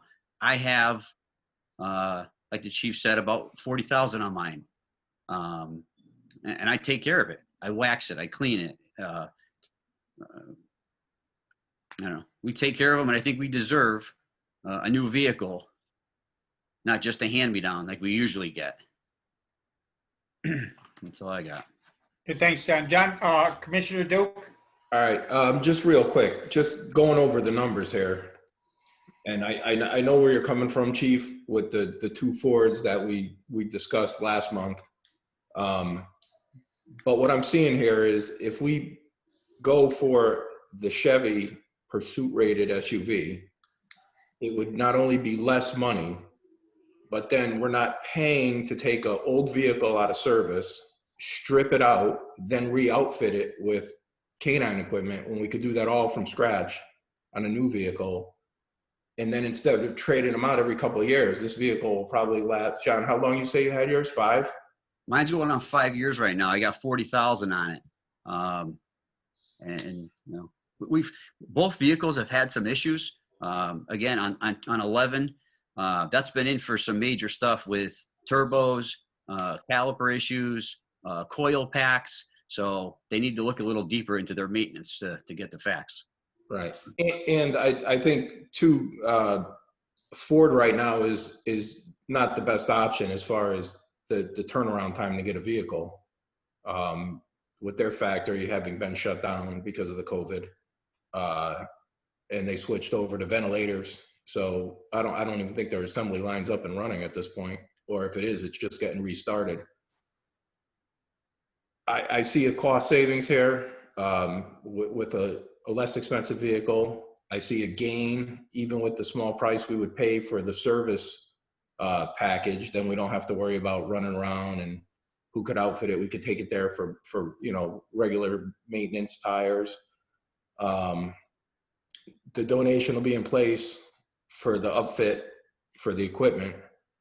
I think we'd be shortchanging ourselves if we didn't consider looking at this vehicle. And like Commissioner Bennett said, this is a frontline vehicle. I mean, this isn't like, you know, we're going to use it at football games or, you know, downtown concerts. This is something that's going to be, you know, frontline and needs to be ready. So something I would consider. Yes, Kyle? Yeah, I got a couple of questions. There's a couple of things here.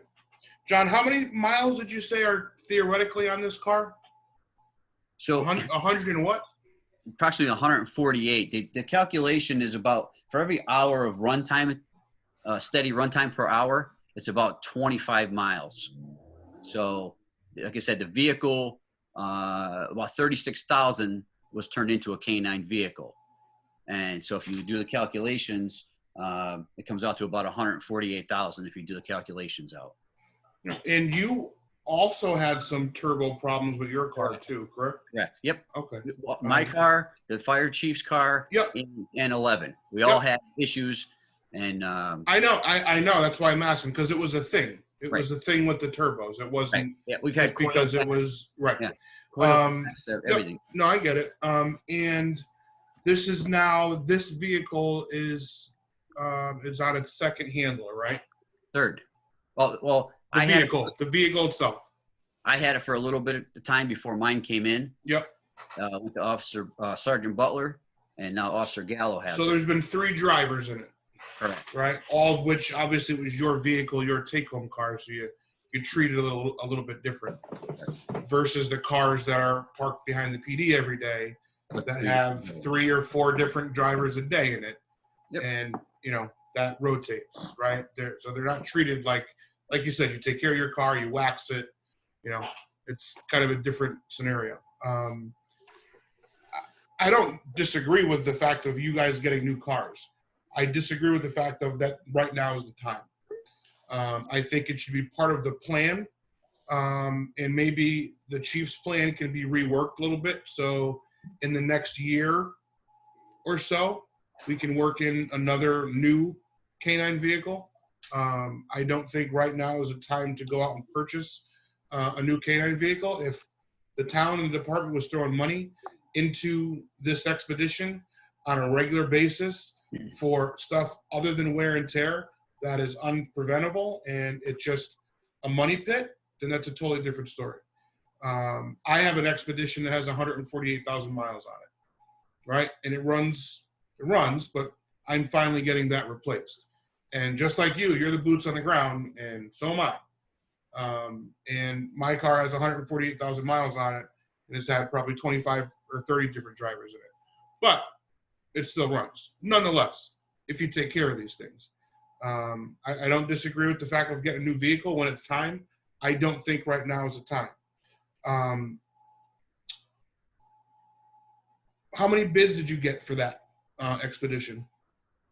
That was just or for the Tahoe. I'm sorry. That was just one bid that we had. Okay, so you went to one vendor. Correct. That. Okay. So you don't know if other vendors would be able to offer, you know, the same price, or if it's a thing that other people offer, or anything like that. I've never heard of another vendor offering a fleet program, for one. Okay. And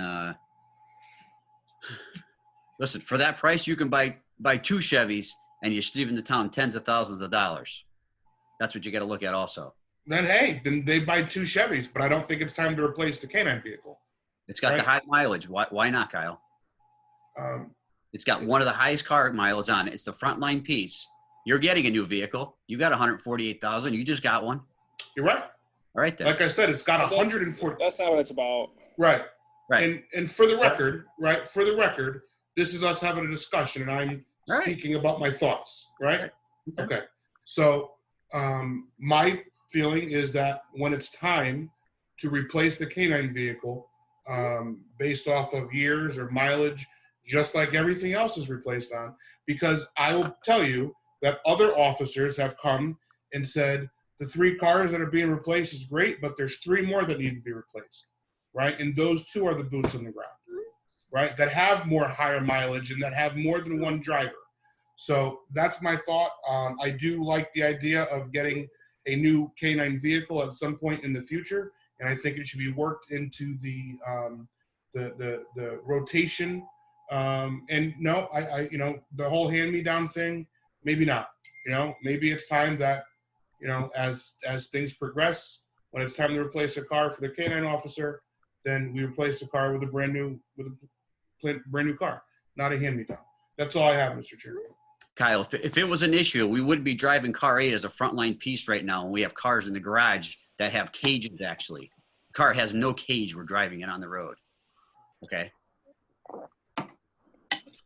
That wasn't a question. That's not what we were talking Well, about. I'm just saying, we're not putting cars that, if guys are complaining, there's cars that we can be driving with cages that have lower miles. But no, we're driving car 8 with no cage.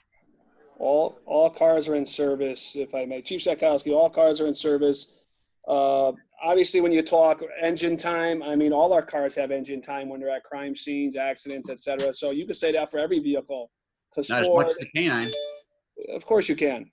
Not as much as the canine, I said. I know that. I said, of course you can, because canines only work 7 hours a day, one person. The other cars are on the road 24/7, as Commissioner Kelly said, by multiple drivers. And ran by 3 shifts that are a necessity. As Commissioner Bennett said, he would like to see it on the front line, and we do that. On another note, Officer Gallo's car was inspected by the deputy chief and myself, and the cage is not falling apart. Oh my God. We looked at it, John. We looked at it. Officer Gallo was right by us. He showed us the one piece, and that was a caulking issue. That's a manufacturer. The whole door's gone, Chief. The whole door's gone. He showed us. That's not what he showed us. And you got the wrong Mr. door. Chairman, for a point of order, please, if I may. Right next to us. Chief, Okay. John, for a But point of anyway, order. if let's you could stop control the arguing. meeting, please, thank you. We're not arguing. Stop We're just, debating stating this. the facts. I think we debated it long enough. It's the board's decision whether we purchase 2 patrol vehicles or 1 patrol vehicle and 1 K9 vehicle at this time. That's what's under discussion. So whatever the board wants to do, whoever wants to make a motion to whatever you feel is best for the department at this time. Yes, John Duke. I make a motion, we get 1 patrol vehicle and 1 new canine vehicle. And we consider the GM for the canine vehicle based on the price and the value of the service. Do I have a second to that motion? Second by second Dave Bitzel. 1 K9 and 1 patrol vehicle. Discussion. I like the idea of moving away from Ford and moving to Chevy.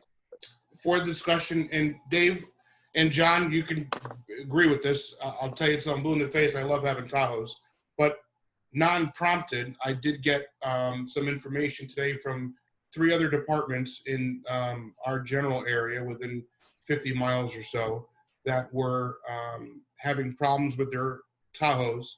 Not police departments, but first responder, fire and EMS. And they have been told by their dealer that 80 to 90,000 miles on the cars they have right now, and they're just about done. So take that into consideration also. The new 2021s aren't even released yet, Kyle. Those are the older models. All I'm saying is what I've been told for the last 2 years of models. Yeah. Okay. This is the board's discussion only. Any other We just heard that there was turbo discussion problems. by board members? It was Yes, Dave. we just heard that there was problems with the turbos on the Ford. So I mean, all cars are going to have problems and recalls. But I happen to think it's time to move away from Ford. Any other discussion by board members? Mr. Chairman, it's Brian Leclerc. One question for clarification. Is the motion having to do with 2 additional cars, or is this having to do with the 2, I think the chief indicated, were just ordered after last month to switch them to? It's the 2. It's the 2 vehicles that were ordered last month.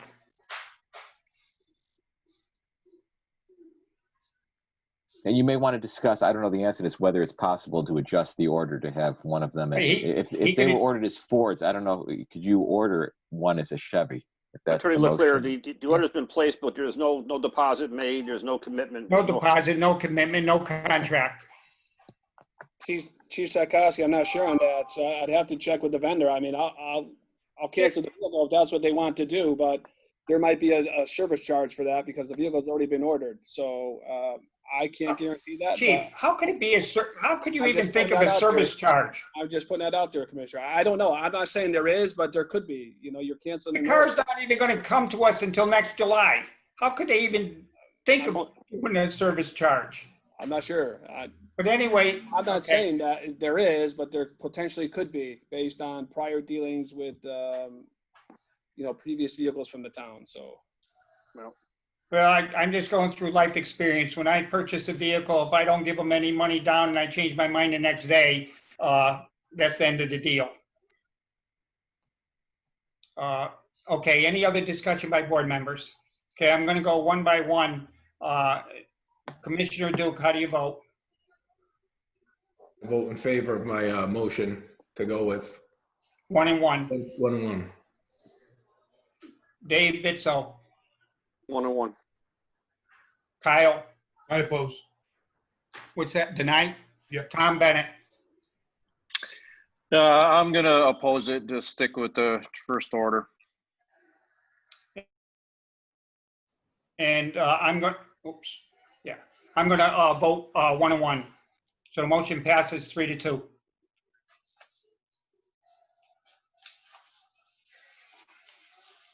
Okay, let me find my agenda. Got so many paperworks here. Okay, next on the agenda is new business. Is there any new business? I'd like to bring something up under new business, if I may. Yes. I know I spoke to a few of you about this, but to help the flow of communication, Go ahead, Dave. I'd like to see it. Can you hear me, Bob? Bob, can you hear me? I think he's having issues. He's frozen again. Okay.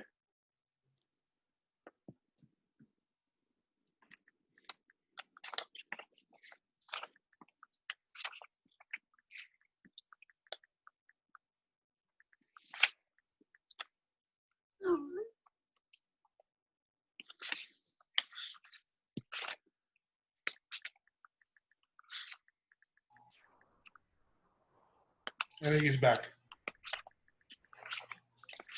Bob, you back? He's on mute. Okay. Yeah, I'm back now. I lost it. Okay. So what I like to propose something that to help the flow of communication. I'd like to see the chief provide the board with a weekly update on what's going well, what's not going well on a weekly basis. And I know that a lot of times we hear bits and pieces from different detectives, regular officers, but I'd really like to see more communication between the chief and the board. So what I'm asking or suggesting is, like, I'm not going to say a weekly report, but a weekly update on what worked well, what didn't work well, what the chief is up to, what he's doing. And not something like the culvert update that we've been getting, which is kind of a, it's good, don't get me wrong, but it's more of a form thing. But I just throw this out there for discussion, something that we might receive like every Friday afternoon, just an update on how the week went, what's going on.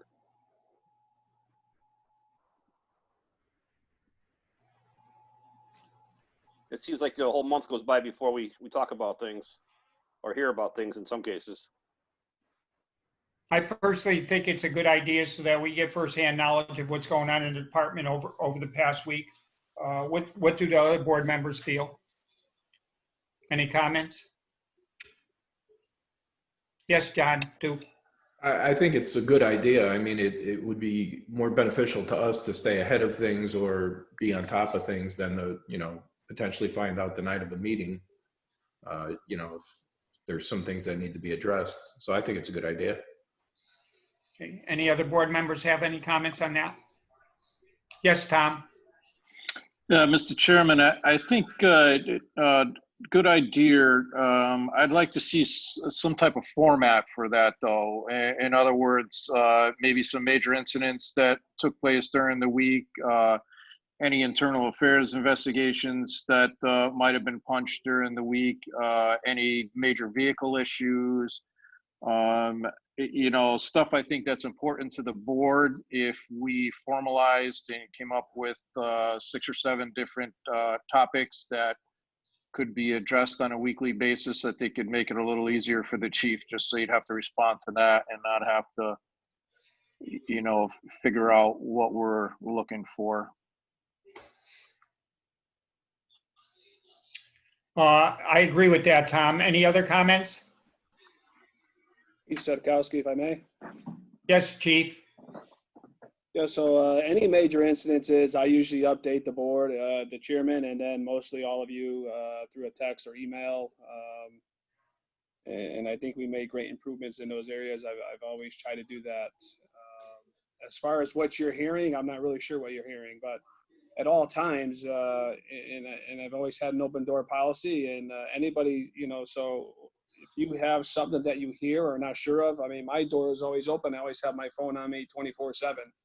And I invite anybody to give me a call anytime if you're hearing anything that you think needs to be addressed or if you need clarification on. So I'm just putting that out there. And yeah, officers talk, and but some of it's I think personally motivated, if you will. But I don't have a problem what you're asking, and I will make those improvements. But I like Commissioner Bennett's, exactly what are you looking for? Because I think I do try to keep you abreast of mostly anything important that happens here. So that's just my input, if you don't mind. Yeah, I agree with Commissioner Bennett to get up certain issues that should be reported to us. And I'm just going to bring up one example. Over the past few months, we asked questions 6 months, 7 months ago, how many IAs have been done? And we got an answer from one of the deputy chiefs, the former deputy chief, saying, well, at least one. Then we find out 19 were done. I mean, these are the kind of answers we get. So this way here, if an IA goes on or an IA is punched during a week, we know that an IA was there. If any officer is out injured. But Chief, you do keep me and the board updated on any emergency situation. I agree with you on that. If something happens, you do email me or call me, and you do notify the board members also of a situation that happens. I think what we're looking for is just something a little more detailed of, we don't want to know that, if an officer got injured or something like that, you would notify us anyways, but we just want something more formal. Maybe on a Friday, you email us and just give us an update of what happened during the week. If anything serious happened, if nothing really serious happened, just say, just normal, just like you do the COVID-19 thing. You can tell us no new cases and so forth. So I think, Dave, you suggested this. I think maybe for next month's meeting, you sit down, you make a list of what, like Tom stated, make a list of what you think should be reported to us once a week. I agree we should be notified of this so we know firsthand what's happening and not secondhand. Sure, I'd be happy to work. Actually, I'll work with Tom on that, but I'm not looking for, if IAs were punched, I guess we should be updated weekly instead of finding out a month or two later. But yeah, but just in general, what went well, what didn't go well, just how did Chief spend some of his time that week, what he did. I know I read reading one of the reports here, one of the minutes that there's a letter we'll talk about later that he sat on some commission or something like that, which is great. But I mean, it would be nice to know as things happen, so we can be better informed as to what's going on and not just, like I said, once a month. No, Chief's absolutely correct. He keeps us informed when anything major happens. But I would like to see something a little bit less formal and what goes on a day-to-day basis or, in the course of a week. So, well, I'll work with Tom, Commissioner Tom on that. Okay, thank you. Any other new business? The only other item we have is, which we do every year, is the Seymour Kickoff Club, I believe. We donate each year to the Seymour Kickoff Club. What's the board's pleasure on that? I'd like to see us continue supporting the event. I think in the past, since I've been on the board, we've been doing the $1,000 platinum sponsorship. And I believe we have the funds to do it. So I'd like to make a motion that we continue with that donation to the Seymour High School Kickoff Club. Do I have a second? John Duke seconds it. Second it. And Chief, where do we usually take that out of, our donations? Community fund. Okay, We Dave, do the just make same. sure, do you have the form for that, Chief? I believe Commissioner Bitzel sent it me, so I should have it Okay. somewhere on my computer, if not on my desk. So yeah, I can download that, and I'll get that out Monday. Okay, and I'll stop by to sign off on it. I believe I have to. Yep. So, all in favor, say aye. Aye. Opposed? Abstention, so carry 4-0.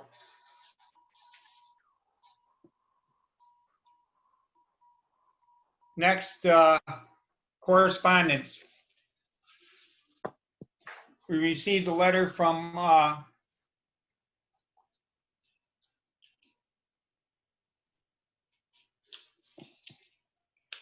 email receipt from former Chief Kevin Hale concerning incident that happened on the Haynes property, where one of our officers did an outstanding job, helped the injured worker early in the morning. He was injured, laying on the ground, and he went and he did it. And Kevin Hale sent a letter commending the officer for his outstanding work. And that was Officer Saskow who did that. So that was an outstanding job that he did. Next was Criminal Justice Administration, thanking the chief sitting on a panel for a position of captain for their department. Next is a wonderful Seymour police experience from a lady, you all received this from Laura Unger, concerning the different officers who responded to her and gave different situation on that. Then the kickoff club, we did that. And that's it, what I have for correspondence. Boy, we might get through within 3 hours. I'm going to push it. Other business. Any other business? The only other business I have is the email, as chief. Has the email been fixed?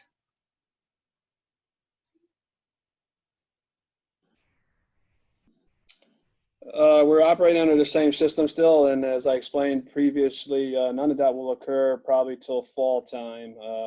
As I said, I think in one other meeting, the town is kicking over new servers at Town Hall. And I've been told nothing won't happen until those are in place and everything's kicked over, and then they're going to start looking at our email system and hopefully converting to a different one. But from what I'm being told by the IT people, that probably won't happen in September, October timeframe. So. Oh, wow. Okay. The other thing, did all the officers get their business cards? My administrative assistant was still working with the vendor as of yesterday.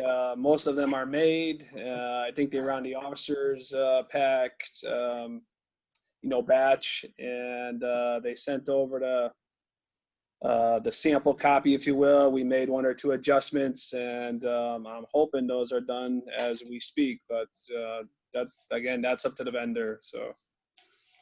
Okay, please stay on top of that. We have been, yes. Okay. Has any program been set up, because it was discussed at our last meeting concerning anything that could be outdated that the officer needs on a daily basis. In other words, are the commanders or the sergeants of each shift making sure that the equipment is that they have, it could be whatever equipment that gets outdated that they need daily. Has any program been set up so that we have a list of when the dates expire and so forth, so we could get the new equipment to the officer?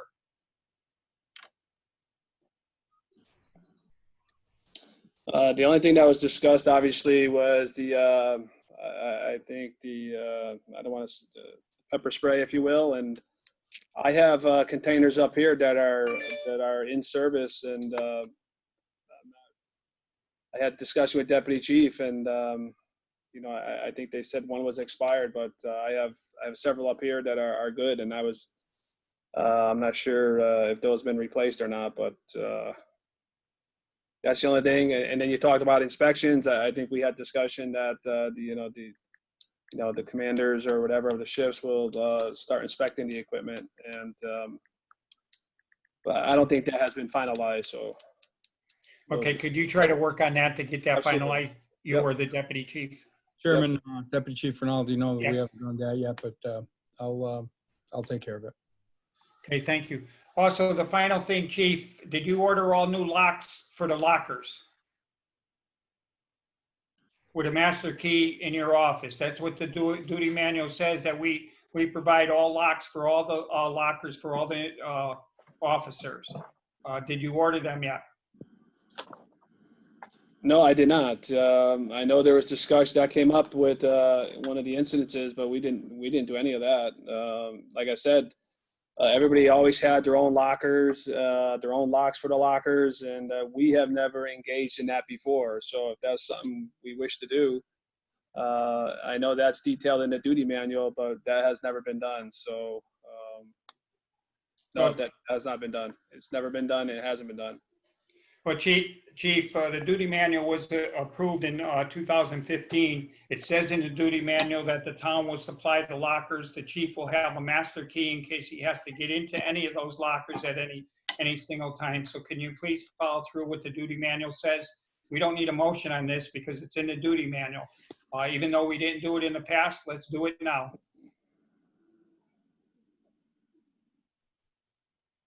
That's what the board wishes. I don't have a problem doing that, so I'll research that and get that done. Okay, thank you, Chief. I'm not sure. Okay. Okay, thank you. Is there any other business that the board members or commissioners' comments? Any commissioners' comments? Yes, Tom. I'm just looking under the new business, Mr. Chairman. What's the FOI law?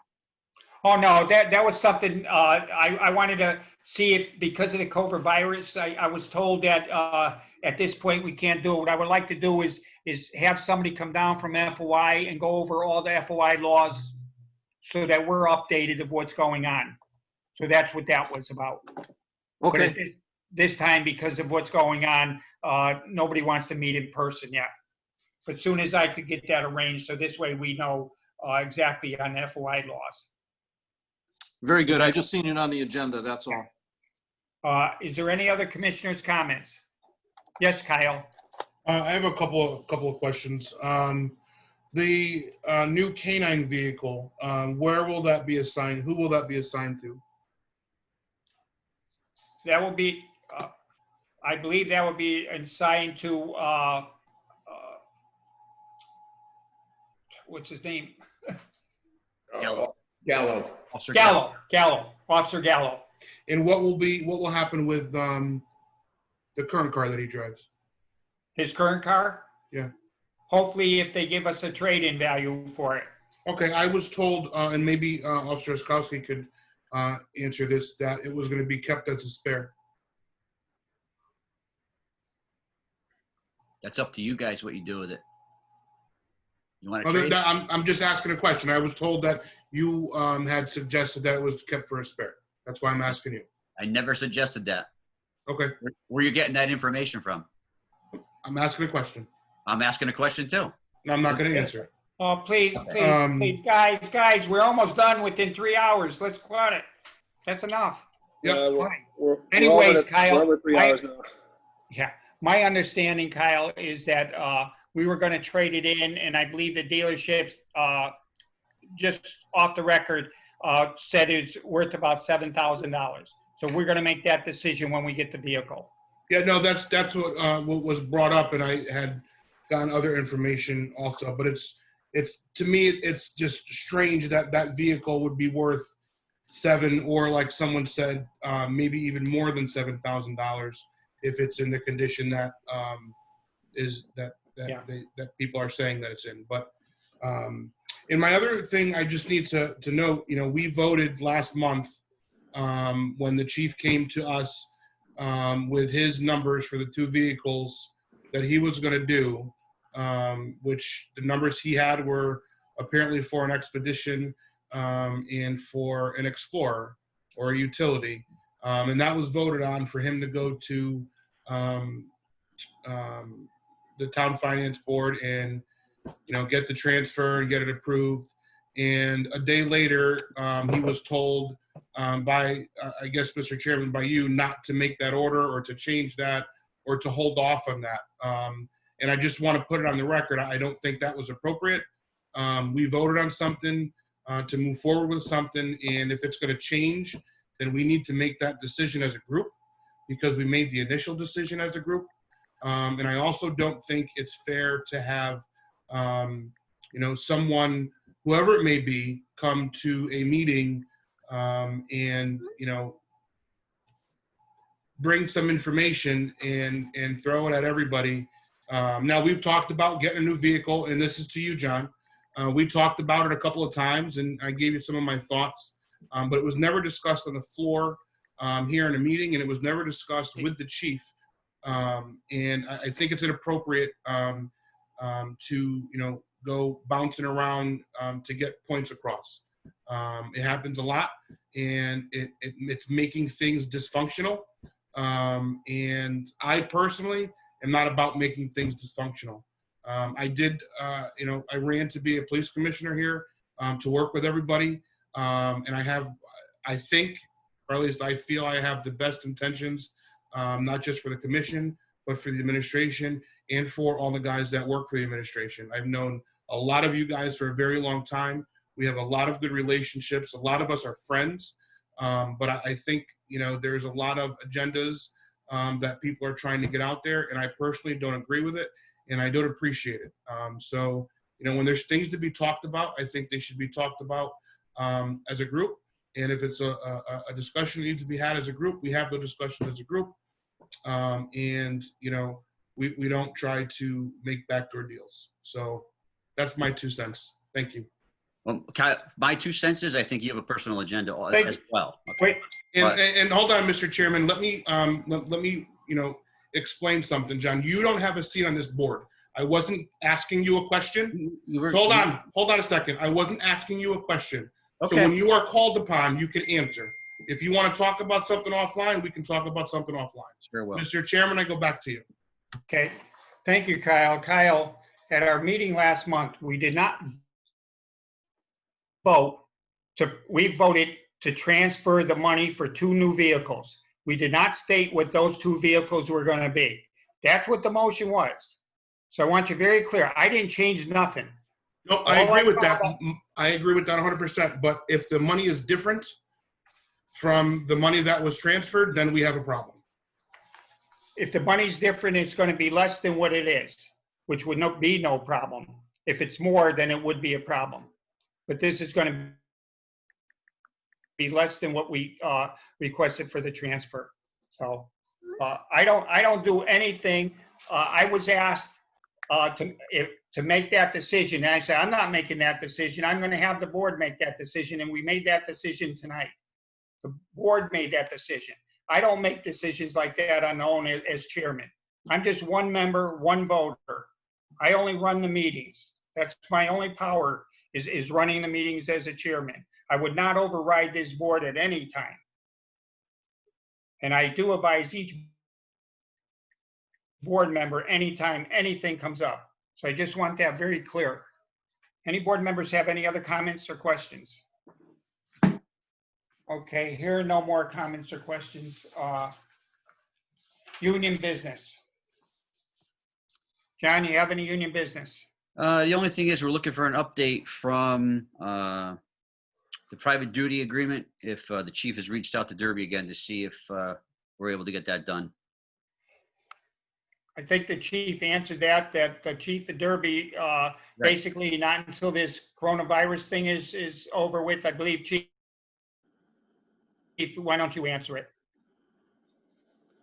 Yeah, so nothing has changed since our last discussion on that. It's really up to the chief of police in Derby. Obviously, Derby wants us to come into their town.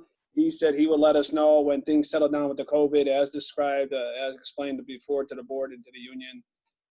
He has not reached out to me. I really think it's his call that, you know, if and when he's ready and his union's ready to invite us into their town and then enter that agreement, I really think it's Derby's decision, not ours. But I have not heard anything from Chief Narowski. I can follow up with him next week and see what his status is. So, but as of right now, nothing has changed. Okay, thank you, chief. That's it Any for other union business? now. That's it Okay, for now. is there any other business? Board members have any other business? Hearing no other business, could I have a motion to adjourn? Motion by John Duke, second by Dave Bitzel. All in favor, say aye. Opposed? Abstentions? So carry 5-0. Thank you very much. All have a good night.